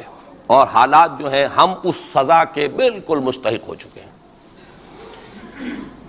اسیاں سے کبھی ہم نے کنارہ نہ کیا، لیکن تیری رحمت نے گوارا نہ کیا. یہ تو ہو سکتا ہے اب بھی ہم اسی اللہ کی رحمت پر تو ادھار کھا سکتے ہیں، لیکن واقعہ یہ ہے کہ ہم اس سزا کے بالکل مجرم ہو چکے ہیں اور مستحق بن چکے ہیں. اور نظر یہ آ رہا ہے کہ اب حالات ہمارے لیے زیادہ سے زیادہ پیچیدہ سے پیچیدہ، مشکل سے مشکل، اور زیادہ سے زیادہ جو ہے گمبھیر ہوتے چلے جا رہے ہیں. بھارت میں ہندو فنڈامنٹلزم بڑی تیزی کے ساتھ ایک طوفانی شکل کے اندر آیا ہے، اور بھارت میں تو مسلمان تنظیم کوئی ہے ہی نہیں. آپ کے شاید علم میں آیا 2 جماعتیں بین کر دی، جماعت اسلامی بین. ارے جماعت اسلامی بھارت کی جو اصل جماعت ہے وہ تو ایک علمی کام کرنے والی، دعوتی کام کرنے والی، قرآن مجید کے تراجم شائع کی، سیاست میں تو ہے ہی نہیں ہوا. لیکن یہ کہ اس کا اور سوال ہی پیدا نہیں ہوتا ٹیررزم کا یا کسی درجے میں بھی کوئی اس طرح کی ایکٹیویٹی جماعت اسلامی. لیکن وہ ہے نا کہ وہ ترازو کا ایک پلڑا اگر ادھر 3 کو بین کیا تو ادھر بھی 2 تو ہوں کم سے کم، وہ جماعت اسلامی بھی بین ہوگی. ہاں کشمیر میں جماعت اسلامی کا ایک رول ہے، لیکن کشمیر کی جماعت اسلامی علیحدہ جماعت اسلامی ہے، وہ ہندوستان کی جماعت اسلامی سے اس کا تعلق نہیں ہے۔ جیسے پاکستان کی جماعت اسلامی، مشرقی پاکستان یا بنگلہ دیش کی جماعت اسلامی، ہندوستان کی جماعت اسلامی اور کشمیر کی یہ چار علیحدہ ہیں بالکل، ان کا آپس میں تنظیمی رابطہ کوئی نہیں۔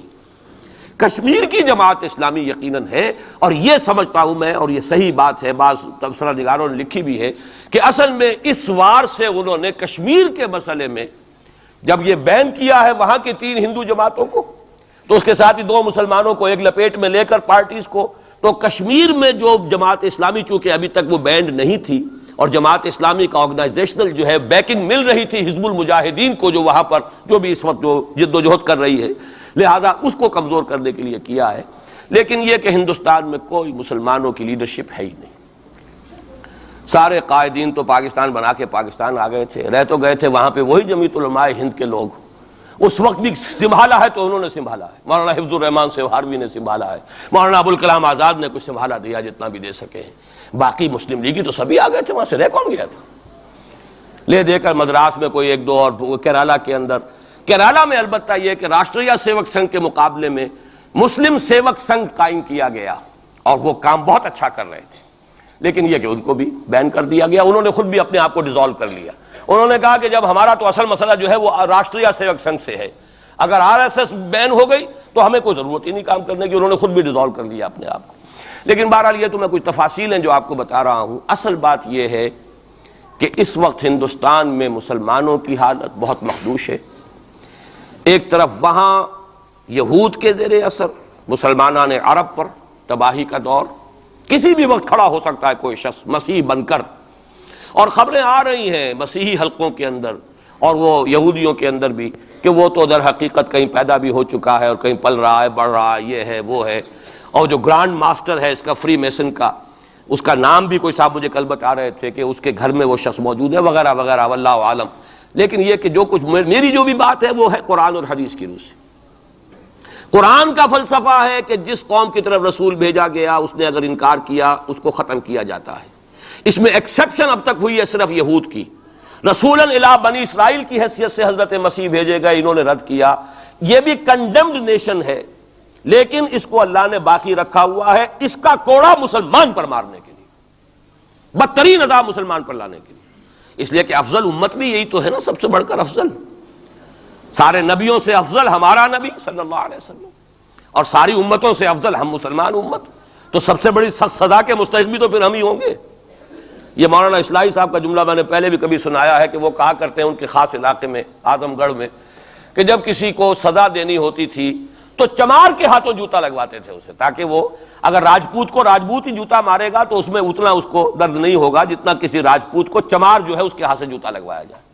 تو یہ یہودیوں کے ہاتھوں مسلمانوں کو پٹوانا در حقیقت یہ عذاب در عذاب ہے۔ ایک کنڈیمڈ نیشن، ملعون قوم، ضربت علیہم الذلۃ والمسکنۃ وباؤوا بغضب من اللہ، وہ قوم ہے جس کے ہاتھوں مسلمانوں پر ادھر بھی آ رہا ہے اور یہاں بھی سامنے آ چکا ہے۔ لیکن ابھی وقت ہے اور اس کے لیے میں لایا ہوں آپ کے لیے تحفے کے طور پر سورہ یونس کی ایک آیت۔ وہاں فرمایا گیا ہے فلولا كانت قرية آمنت فنفعها إيمانها إلا قوم يونس لما آمنوا كشفنا عنهم عذاب الخزي في الحياة الدنيا ومتعناهم إلى حين۔ رسولوں کی تاریخ میں ایک استثناء ہے، میں چند منٹ اضافی لے رہا ہوں، آپ لوگ بھی حاضر ہیں بھی اور میرا خیال ہے کہ دلچسپی آپ کی کم نہیں ہو رہی ہے، آیا بھی 4 مہینے بعد ہوں اس لیے وقت کا بھی زیادہ حق ہے میرا۔ ایک استثناء تو میں نے کہا یہودی، انہوں نے اپنے رسول کو اپنے اعتبار سے سولی پر چڑھایا لیکن ابھی تک بچے ہوئے ہیں، لیکن ان کی تو ہونی ہے وہ سزا جو آنی ہے حضرت مسیحی کے ہاتھوں آنی ہے۔ جب وہ دجال آئے گا، دجال کے ہاتھوں مسلمانوں کی خوب پٹائی ہو چکے گی، عرب مسلمانوں کی، پھر ان کو کیفر کردار تک پہنچانے کے لیے حضرت مسیح آئیں گے۔ یہ احادیث صحیحہ کے اندر بالکل صحیح، جس میں کسی شک و شبے کی گنجائش نہیں، اس میں گنجائش شک و شبے کی یا قادیانی کے لیے ہے یا منکر حدیث کے لیے، کسی راسخ العقیدہ مسلمان کے لیے ممکن نہیں۔ لیکن ایک استثناء اور رہا، اور وہ قوم یونس علیہ السلام۔ اس قوم کو بھی حضرت یونس علیہ السلام بھیجے گئے، اس کی طرف انہوں نے رد کر دیا۔ اور عذاب الہی کا فیصلہ ہو گیا. لیکن ایک قانون اللہ کا رہا ہے رسولوں کے باب میں، رسول ہجرت نہیں کر سکتا، اپنی جگہ کو چھوڑ کر نہیں جا سکتا جب تک کہ ایکسپریس پرمیشن اللہ کی نہ آ جائے. جیسے آپ کو معلوم ہے کوئی بڑا افسر جو ہوتا ہے وہ اپنے ہی can't leave station, D C نہیں جا سکتا اپنا ہیڈ کوارٹر چھوڑ کر. اسی طریقے سے رسول اللہ کا نمائندہ، حکومت خداوندی کا نمائندہ، وہ نہیں جا سکتا. حضرت یونس سے صرف یہ خطا ہوئی غصے کی وجہ سے، اور غصہ کس کے خلاف؟ اللہ کے خلاف نہیں، معاذ اللہ، ان کافروں کے خلاف غصے کی وجہ سے چھوڑ کر چلے گئے کہ بس اب عذاب آنے والا ہے، تم عذاب کے مستحق ہو گئے، میں جا رہا ہوں. ابھی اللہ کی اپروول نہیں آئی تھی جانے کی. یہ ڈیبٹ ہے حضرت مسیح کے، حضرت یونس پر، کہ جو کریڈٹ ہو گیا قوم کے لیے. واحد قوم ہے کہ جب عذاب کے آثار شروع ہو گئے قوم کو محسوس ہو گیا یہ یونس ٹھیک کہتے تھے. وہ نکل آئے اپنے گھروں سے اور چیخنے چلانے لگے اور دعائیں کی اور توبہ کی اور گڑ گڑائے اللہ ہمیں معاف فرما دے. تو چونکہ رسول سے یہ ایک خطا ہو چکی تھی، اس کا ڈیبٹ ان کو کریڈٹ کی شکل میں ملا ہے، عذاب واپس ہو گیا. متعناہم الی حین، انہیں ہم نے ایک اور مہلت دے دی ایک وقت معین تک. اس کا ابھی ہمارے پاس موقع ہے. میں جو کچھ عرض کر رہا ہوں وہ عذاب الہی اب سامنے ہے. اب بھی جسے نظر نہ آ رہا اس سے بڑھ کر اندھا کوئی نہیں ہے. بھارت کے حالات دیکھنے کے باوجود اگر نظر نہیں آ رہا ہے کتنا بڑا انہوں نے قدم اٹھایا ہے. اور مسلمان کیا کر سکتا تھا؟ کوئی ریزنٹمنٹ کی ہزاروں سینکڑوں، پولیس والوں نے بھولے، وہاں کوئی اس وقت رائٹس نہیں ہوئے. اور صاف کہا ہے ریڈیوز نے بھی، بی بی سی نے بھی، پولیس کی فائرنگ سے مارے گئے. ایک دن میں 300 آدمی بامبے کے اندر جو ہلاک ہوا ہے پولیس فائرنگ سے ہوا. کیسے مقابلہ کر لے؟ فوج کا کیسے کر لے؟ پولیس کا کیسے کر لے؟ اس اعتبار سے جو کچھ وہاں بیت رہی ہے وہ تو بیت رہی ہے. جو ہم پہ گزری سو گزری مگر شب ہجراں.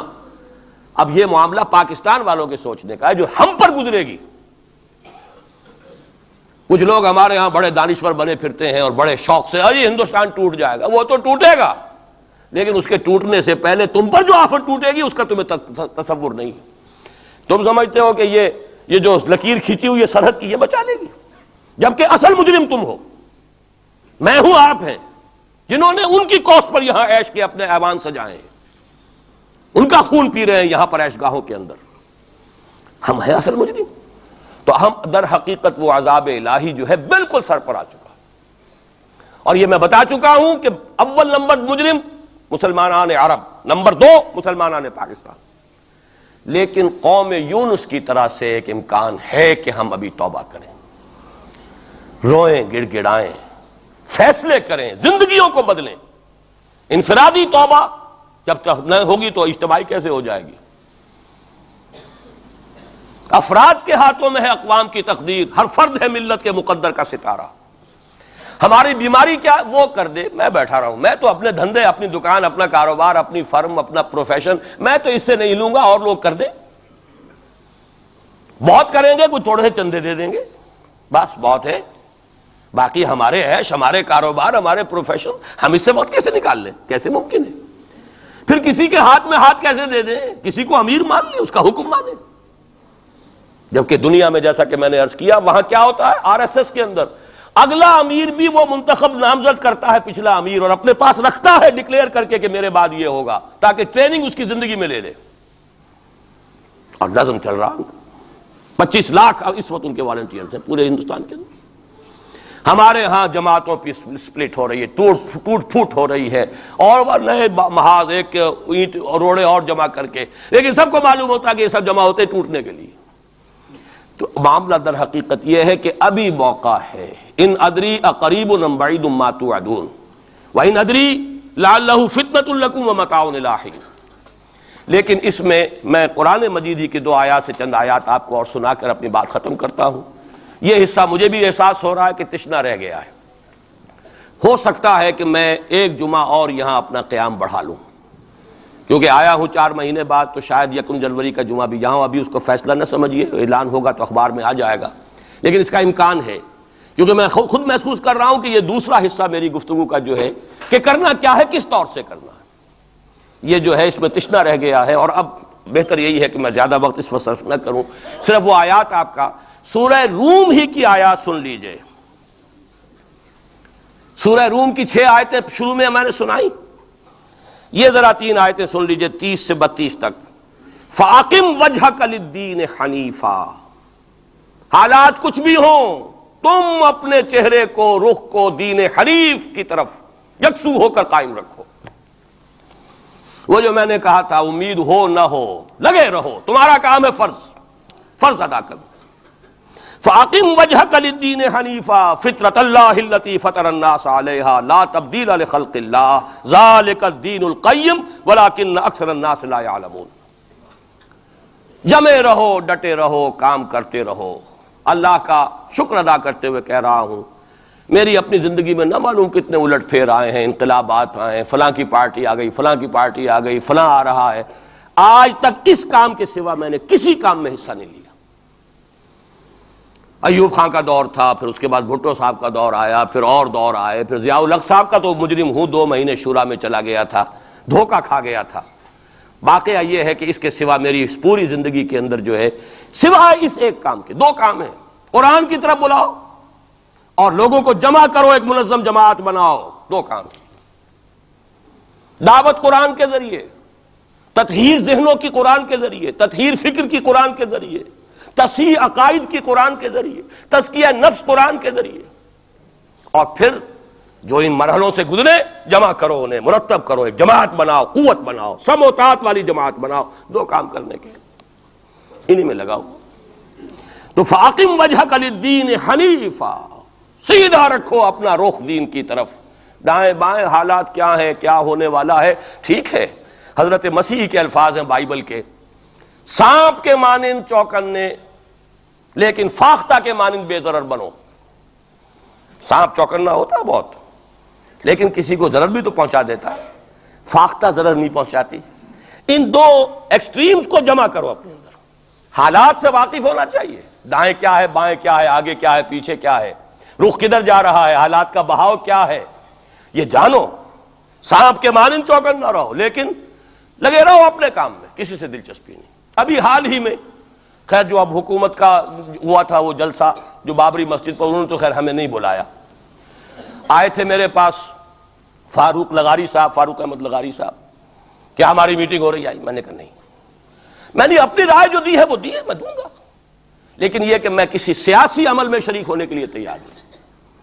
اب وہ سینیٹر سمیع الحق صاحب آئے ہیں میدان میں پھر نیا محاذ لے کر، میں نے کہا میں تو ایک ہی مرتبہ متحدہ شریعت محاذ کا تجربہ کر کے بھر پایا، پوری زندگی کا تجربہ مجھے مل گیا ہے، میرے پاس وقت ضائع کرنے کے لیے ان کاموں کے لیے نہیں۔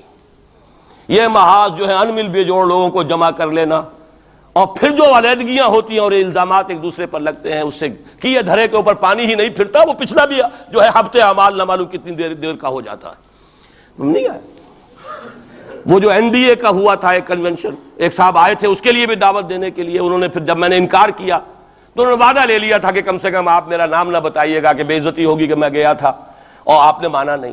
نہ NDA کی کنونشن میں گیا، نہ میں PDA کی کنونشن میں گیا، نہ میں یہ ابھی جو ہوئی ہے کوئی علماء کی مفتی، یہ اپنے سینیٹر کیا نام ہے سمیع الحق صاحب، اس 2 کاموں کے سوا مجھے اپنا وقت کسی اور کام میں نہیں لگانا، سیاست میں جانا ہی نہیں، الیکشن کا رخ ہی نہیں کرنا، بلکہ یہ قرآن کے ذریعے سے دعوت۔ اسی لیے میں آیات سنا رہا ہوں، فَأَقِمْ وَجْهَكَ لِلدِّينِ الْحَنِيفَ فِطْرَةَ اللَّهِ الَّتِي فَطَرَ النَّاسَ عَلَيْهَا، اور آگے فرمایا مُنِيبِينَ إِلَيْهِ، اپنا رخ اسی کی طرف رکھتے ہوئے، وَاتَّقُوهُ، تقوی اختیار کرو، وَأَقِيمُوا الصَّلَاةَ وَلَا تَكُونُوا مِنَ الْمُشْرِكِينَ، نماز قائم رکھو اور دیکھو مشرکوں میں سے نہ ہونا، شرک کی آلائش سے اپنے آپ کو پاک کرتے رہو، دھوتے رہو اور دھو، شرک کی کوئی آمیزش نہ رہے۔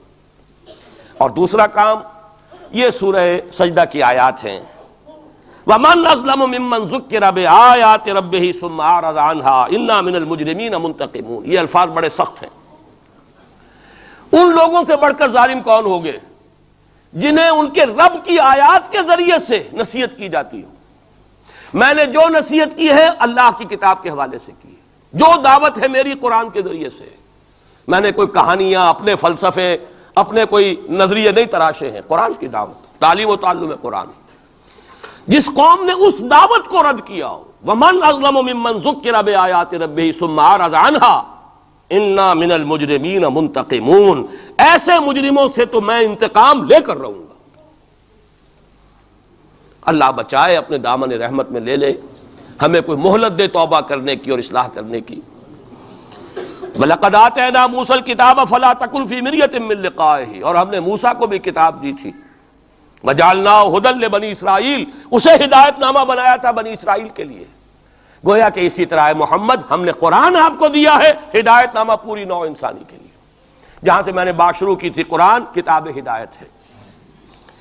آخری آیت ہے وَجَعَلْنَا مِنْهُمْ أَئِمَّةً يَهْدُونَ بِأَمْرِنَا، اور ہم نے ان بنی اسرائیل میں سے ایسے امام اٹھائے جو ہمارے حکم سے ہدایت کا کام کرتے تھے۔ لما صبروا، جب انہوں نے خود صبر کی روش اختیار کی، اپنے کیریئرز کی قربانی دی، اپنے سٹینڈرڈ آف لیونگ کو کم کیا، اپنی ضروریات کو سمیٹا، اپنا وقت فارغ کیا، اپنی صلاحیتیں کھپائیں، کس کام کے لیے؟ تاکہ وہ کتاب ہدایت کو لوگوں تک پہنچا سکیں۔ خیرکم من تعلم القرآن وعلمہ، تم میں سے بہترین لوگ وہ ہیں جو قرآن سیکھیں اور سکھائیں۔ تو فرمایا وَجَعَلْنَا مِنْهُمْ أَئِمَّةً يَهْدُونَ بِأَمْرِنَا لَمَّا صَبَرُوا وَكَانُوا بِآيَاتِنَا يُوقِنُونَ، اور وہ ہماری آیات پر پورا پورا یقین رکھنے والے تھے۔ اللہ تعالیٰ سے دعا کرتا ہوں وہ مجھے اور آپ کو آیات قرآنی پر پورا پورا یقین عطا فرمائے۔ یہ ہے اصل منبع، سرچشمہ، یہ ہے بنیاد، یہ ہے جڑ۔ اس سے قوت حاصل کر کے اپنا تزکیہ، خود توبہ، خود حرام کاروبار کو چھوڑنا، اپنے وقت کو فارغ کرنا، اپنی صلاحیتوں کو لگانا ان دو کاموں کے لیے، فارغ کرنا اس کام کو، پھر نظم کی پابندی والی جماعت میں شریک ہو کر کبھی کوئی وقت آئے کہ ہم کسی انقلابی جد و جہد کے لیے کھڑے ہو سکیں، اسلام کو قائم کرنے کے لیے، جیسے کہ محمد عربی صلی اللہ علیہ وسلم نے آج سے 1400 برس قبل قائم کیا تھا۔ اگر ایسا ہو گیا تو یہی سرزمین، یہ میں آج کل کہہ رہا ہوں الفاظ، پاکستان ایک پل صراط سے گزر رہا ہے اس وقت۔ پل صراط کا تصور آپ کے سامنے ہے، جہنم کے اوپر ایک پل ہوگا جس پر سے جو مسلمان دنیا میں کہلاتے ہیں وہ گزارے جائیں گے۔ جو منافق ہوں گے حقیقی ایمان سے بے بہرا، وہ ٹھوکر کھا کر گریں گے جہنم میں، اور جو اہل ایمان ہوں گے نور ایمان ان کے آگے آگے دوڑتا ہوگا۔ نورہم یسعی بین ایدیہم و بایمانہم، اس کی روشنی میں پل کراس کر جائیں گے، جنت میں داخل ہو جائیں گے۔ ہم اس وقت اس پل صراط پر ہیں۔ اگر یہاں آئندہ 2-3-4 سال کے اندر اسلامی انقلاب نہ آیا تو یہ ملک نسیم منسیہ ہو جائے گا۔ وہ بربادی یہاں آئے گی کہ رہے نام اللہ کا، خاکم بدہن۔ لیکن میں نہیں چاہتا کہ آپ کو دھوکے میں رکھوں، جو دیکھ رہا ہوں وہ دکھا دینا چاہتا ہوں، وہ تباہی آئے گی۔ یہ در حقیقت یہ تو میں آج سے کوئی 5-6 سال پہلے لکھ چکا، جب میں نے وہ استحکام پاکستان اور مسئلہ سندھ لکھی تھی۔ ایک ہی سن تھا جس سن میں کہ ہندوستان میں بھی اسلام داخل ہوا سندھ کے راستے، اسی سن میں اسلام اسپین میں داخل ہوا تھا، جبرالٹر کے راستے، جبل الطارق کے راستے، یاد ہے؟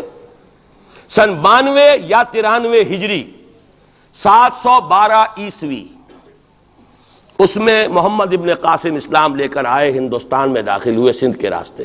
دونوں میں ایس ہے، سن بھی ایک، سندھ اور اسپین ایک ہی لفظ سے، ایک ہی لیٹر سے شروع ہو رہے ہیں۔ وہاں سے اسلام اور مسلمان کا خاتمہ ہو چکا، 500 برس ہو گئے، 1492 اور یہ 1992 ہے، پورے 500 برس، نام و نشان مٹ گیا اسلام کا، مسلمان کا۔ بین ہی اسی کا اندیشہ اس بر صغیر پاک و ہند کے لیے، بین ہی اسی کا اندیشہ۔ وہاں ہو سکتا ہے تو آپ کے ساتھ کیوں نہیں ہو سکتا؟ وہ تو پھر بھی عربوں کی اولاد تھے، ان کے تو رشتے تھے صحابہ کرام کے ساتھ، ان کا تو معاملہ کچھ اور تھا، ان کی تو مادری زبان بھی عربی تھی۔ اگر ان کے ساتھ یہ ہو سکتا ہے تو آپ کے ساتھ کیوں نہیں ہو سکتا؟ حذر ہے چیرہ دستاں سخت ہیں فطرت کی تعزیریں، اللہ کا کوڑا جب پڑتا ہے تو بہت سخت پڑتا ہے۔ اب دو ہی میں نے جیسا کہ عرض کیا ہے، یا چنا کن یا چنی، یا تو اس اسلامی انقلاب کے لیے کمر بستہ ہو جائیں، اور ورنہ پھر یہ کہ اس عذاب الہی کا کوڑا جو ہے وہ تو اب نظر آ رہا ہے۔ قوم یونس جیسے عذاب دیکھ کر ایمان لے آئی تھی، کاش کہ اب بھی مسلمان یہاں کا پاکستان کا بیدار ہو جائے اور توبہ کرنے کے لیے آمادہ ہو جائے۔ اقول قولی ھذا واستغفر اللہ لی ولکم ولسائر المسلمین والمسلمات۔ 15 منٹ کی تاخیر مجھے ہو گئی ہے، معذرت خواہ ہوں۔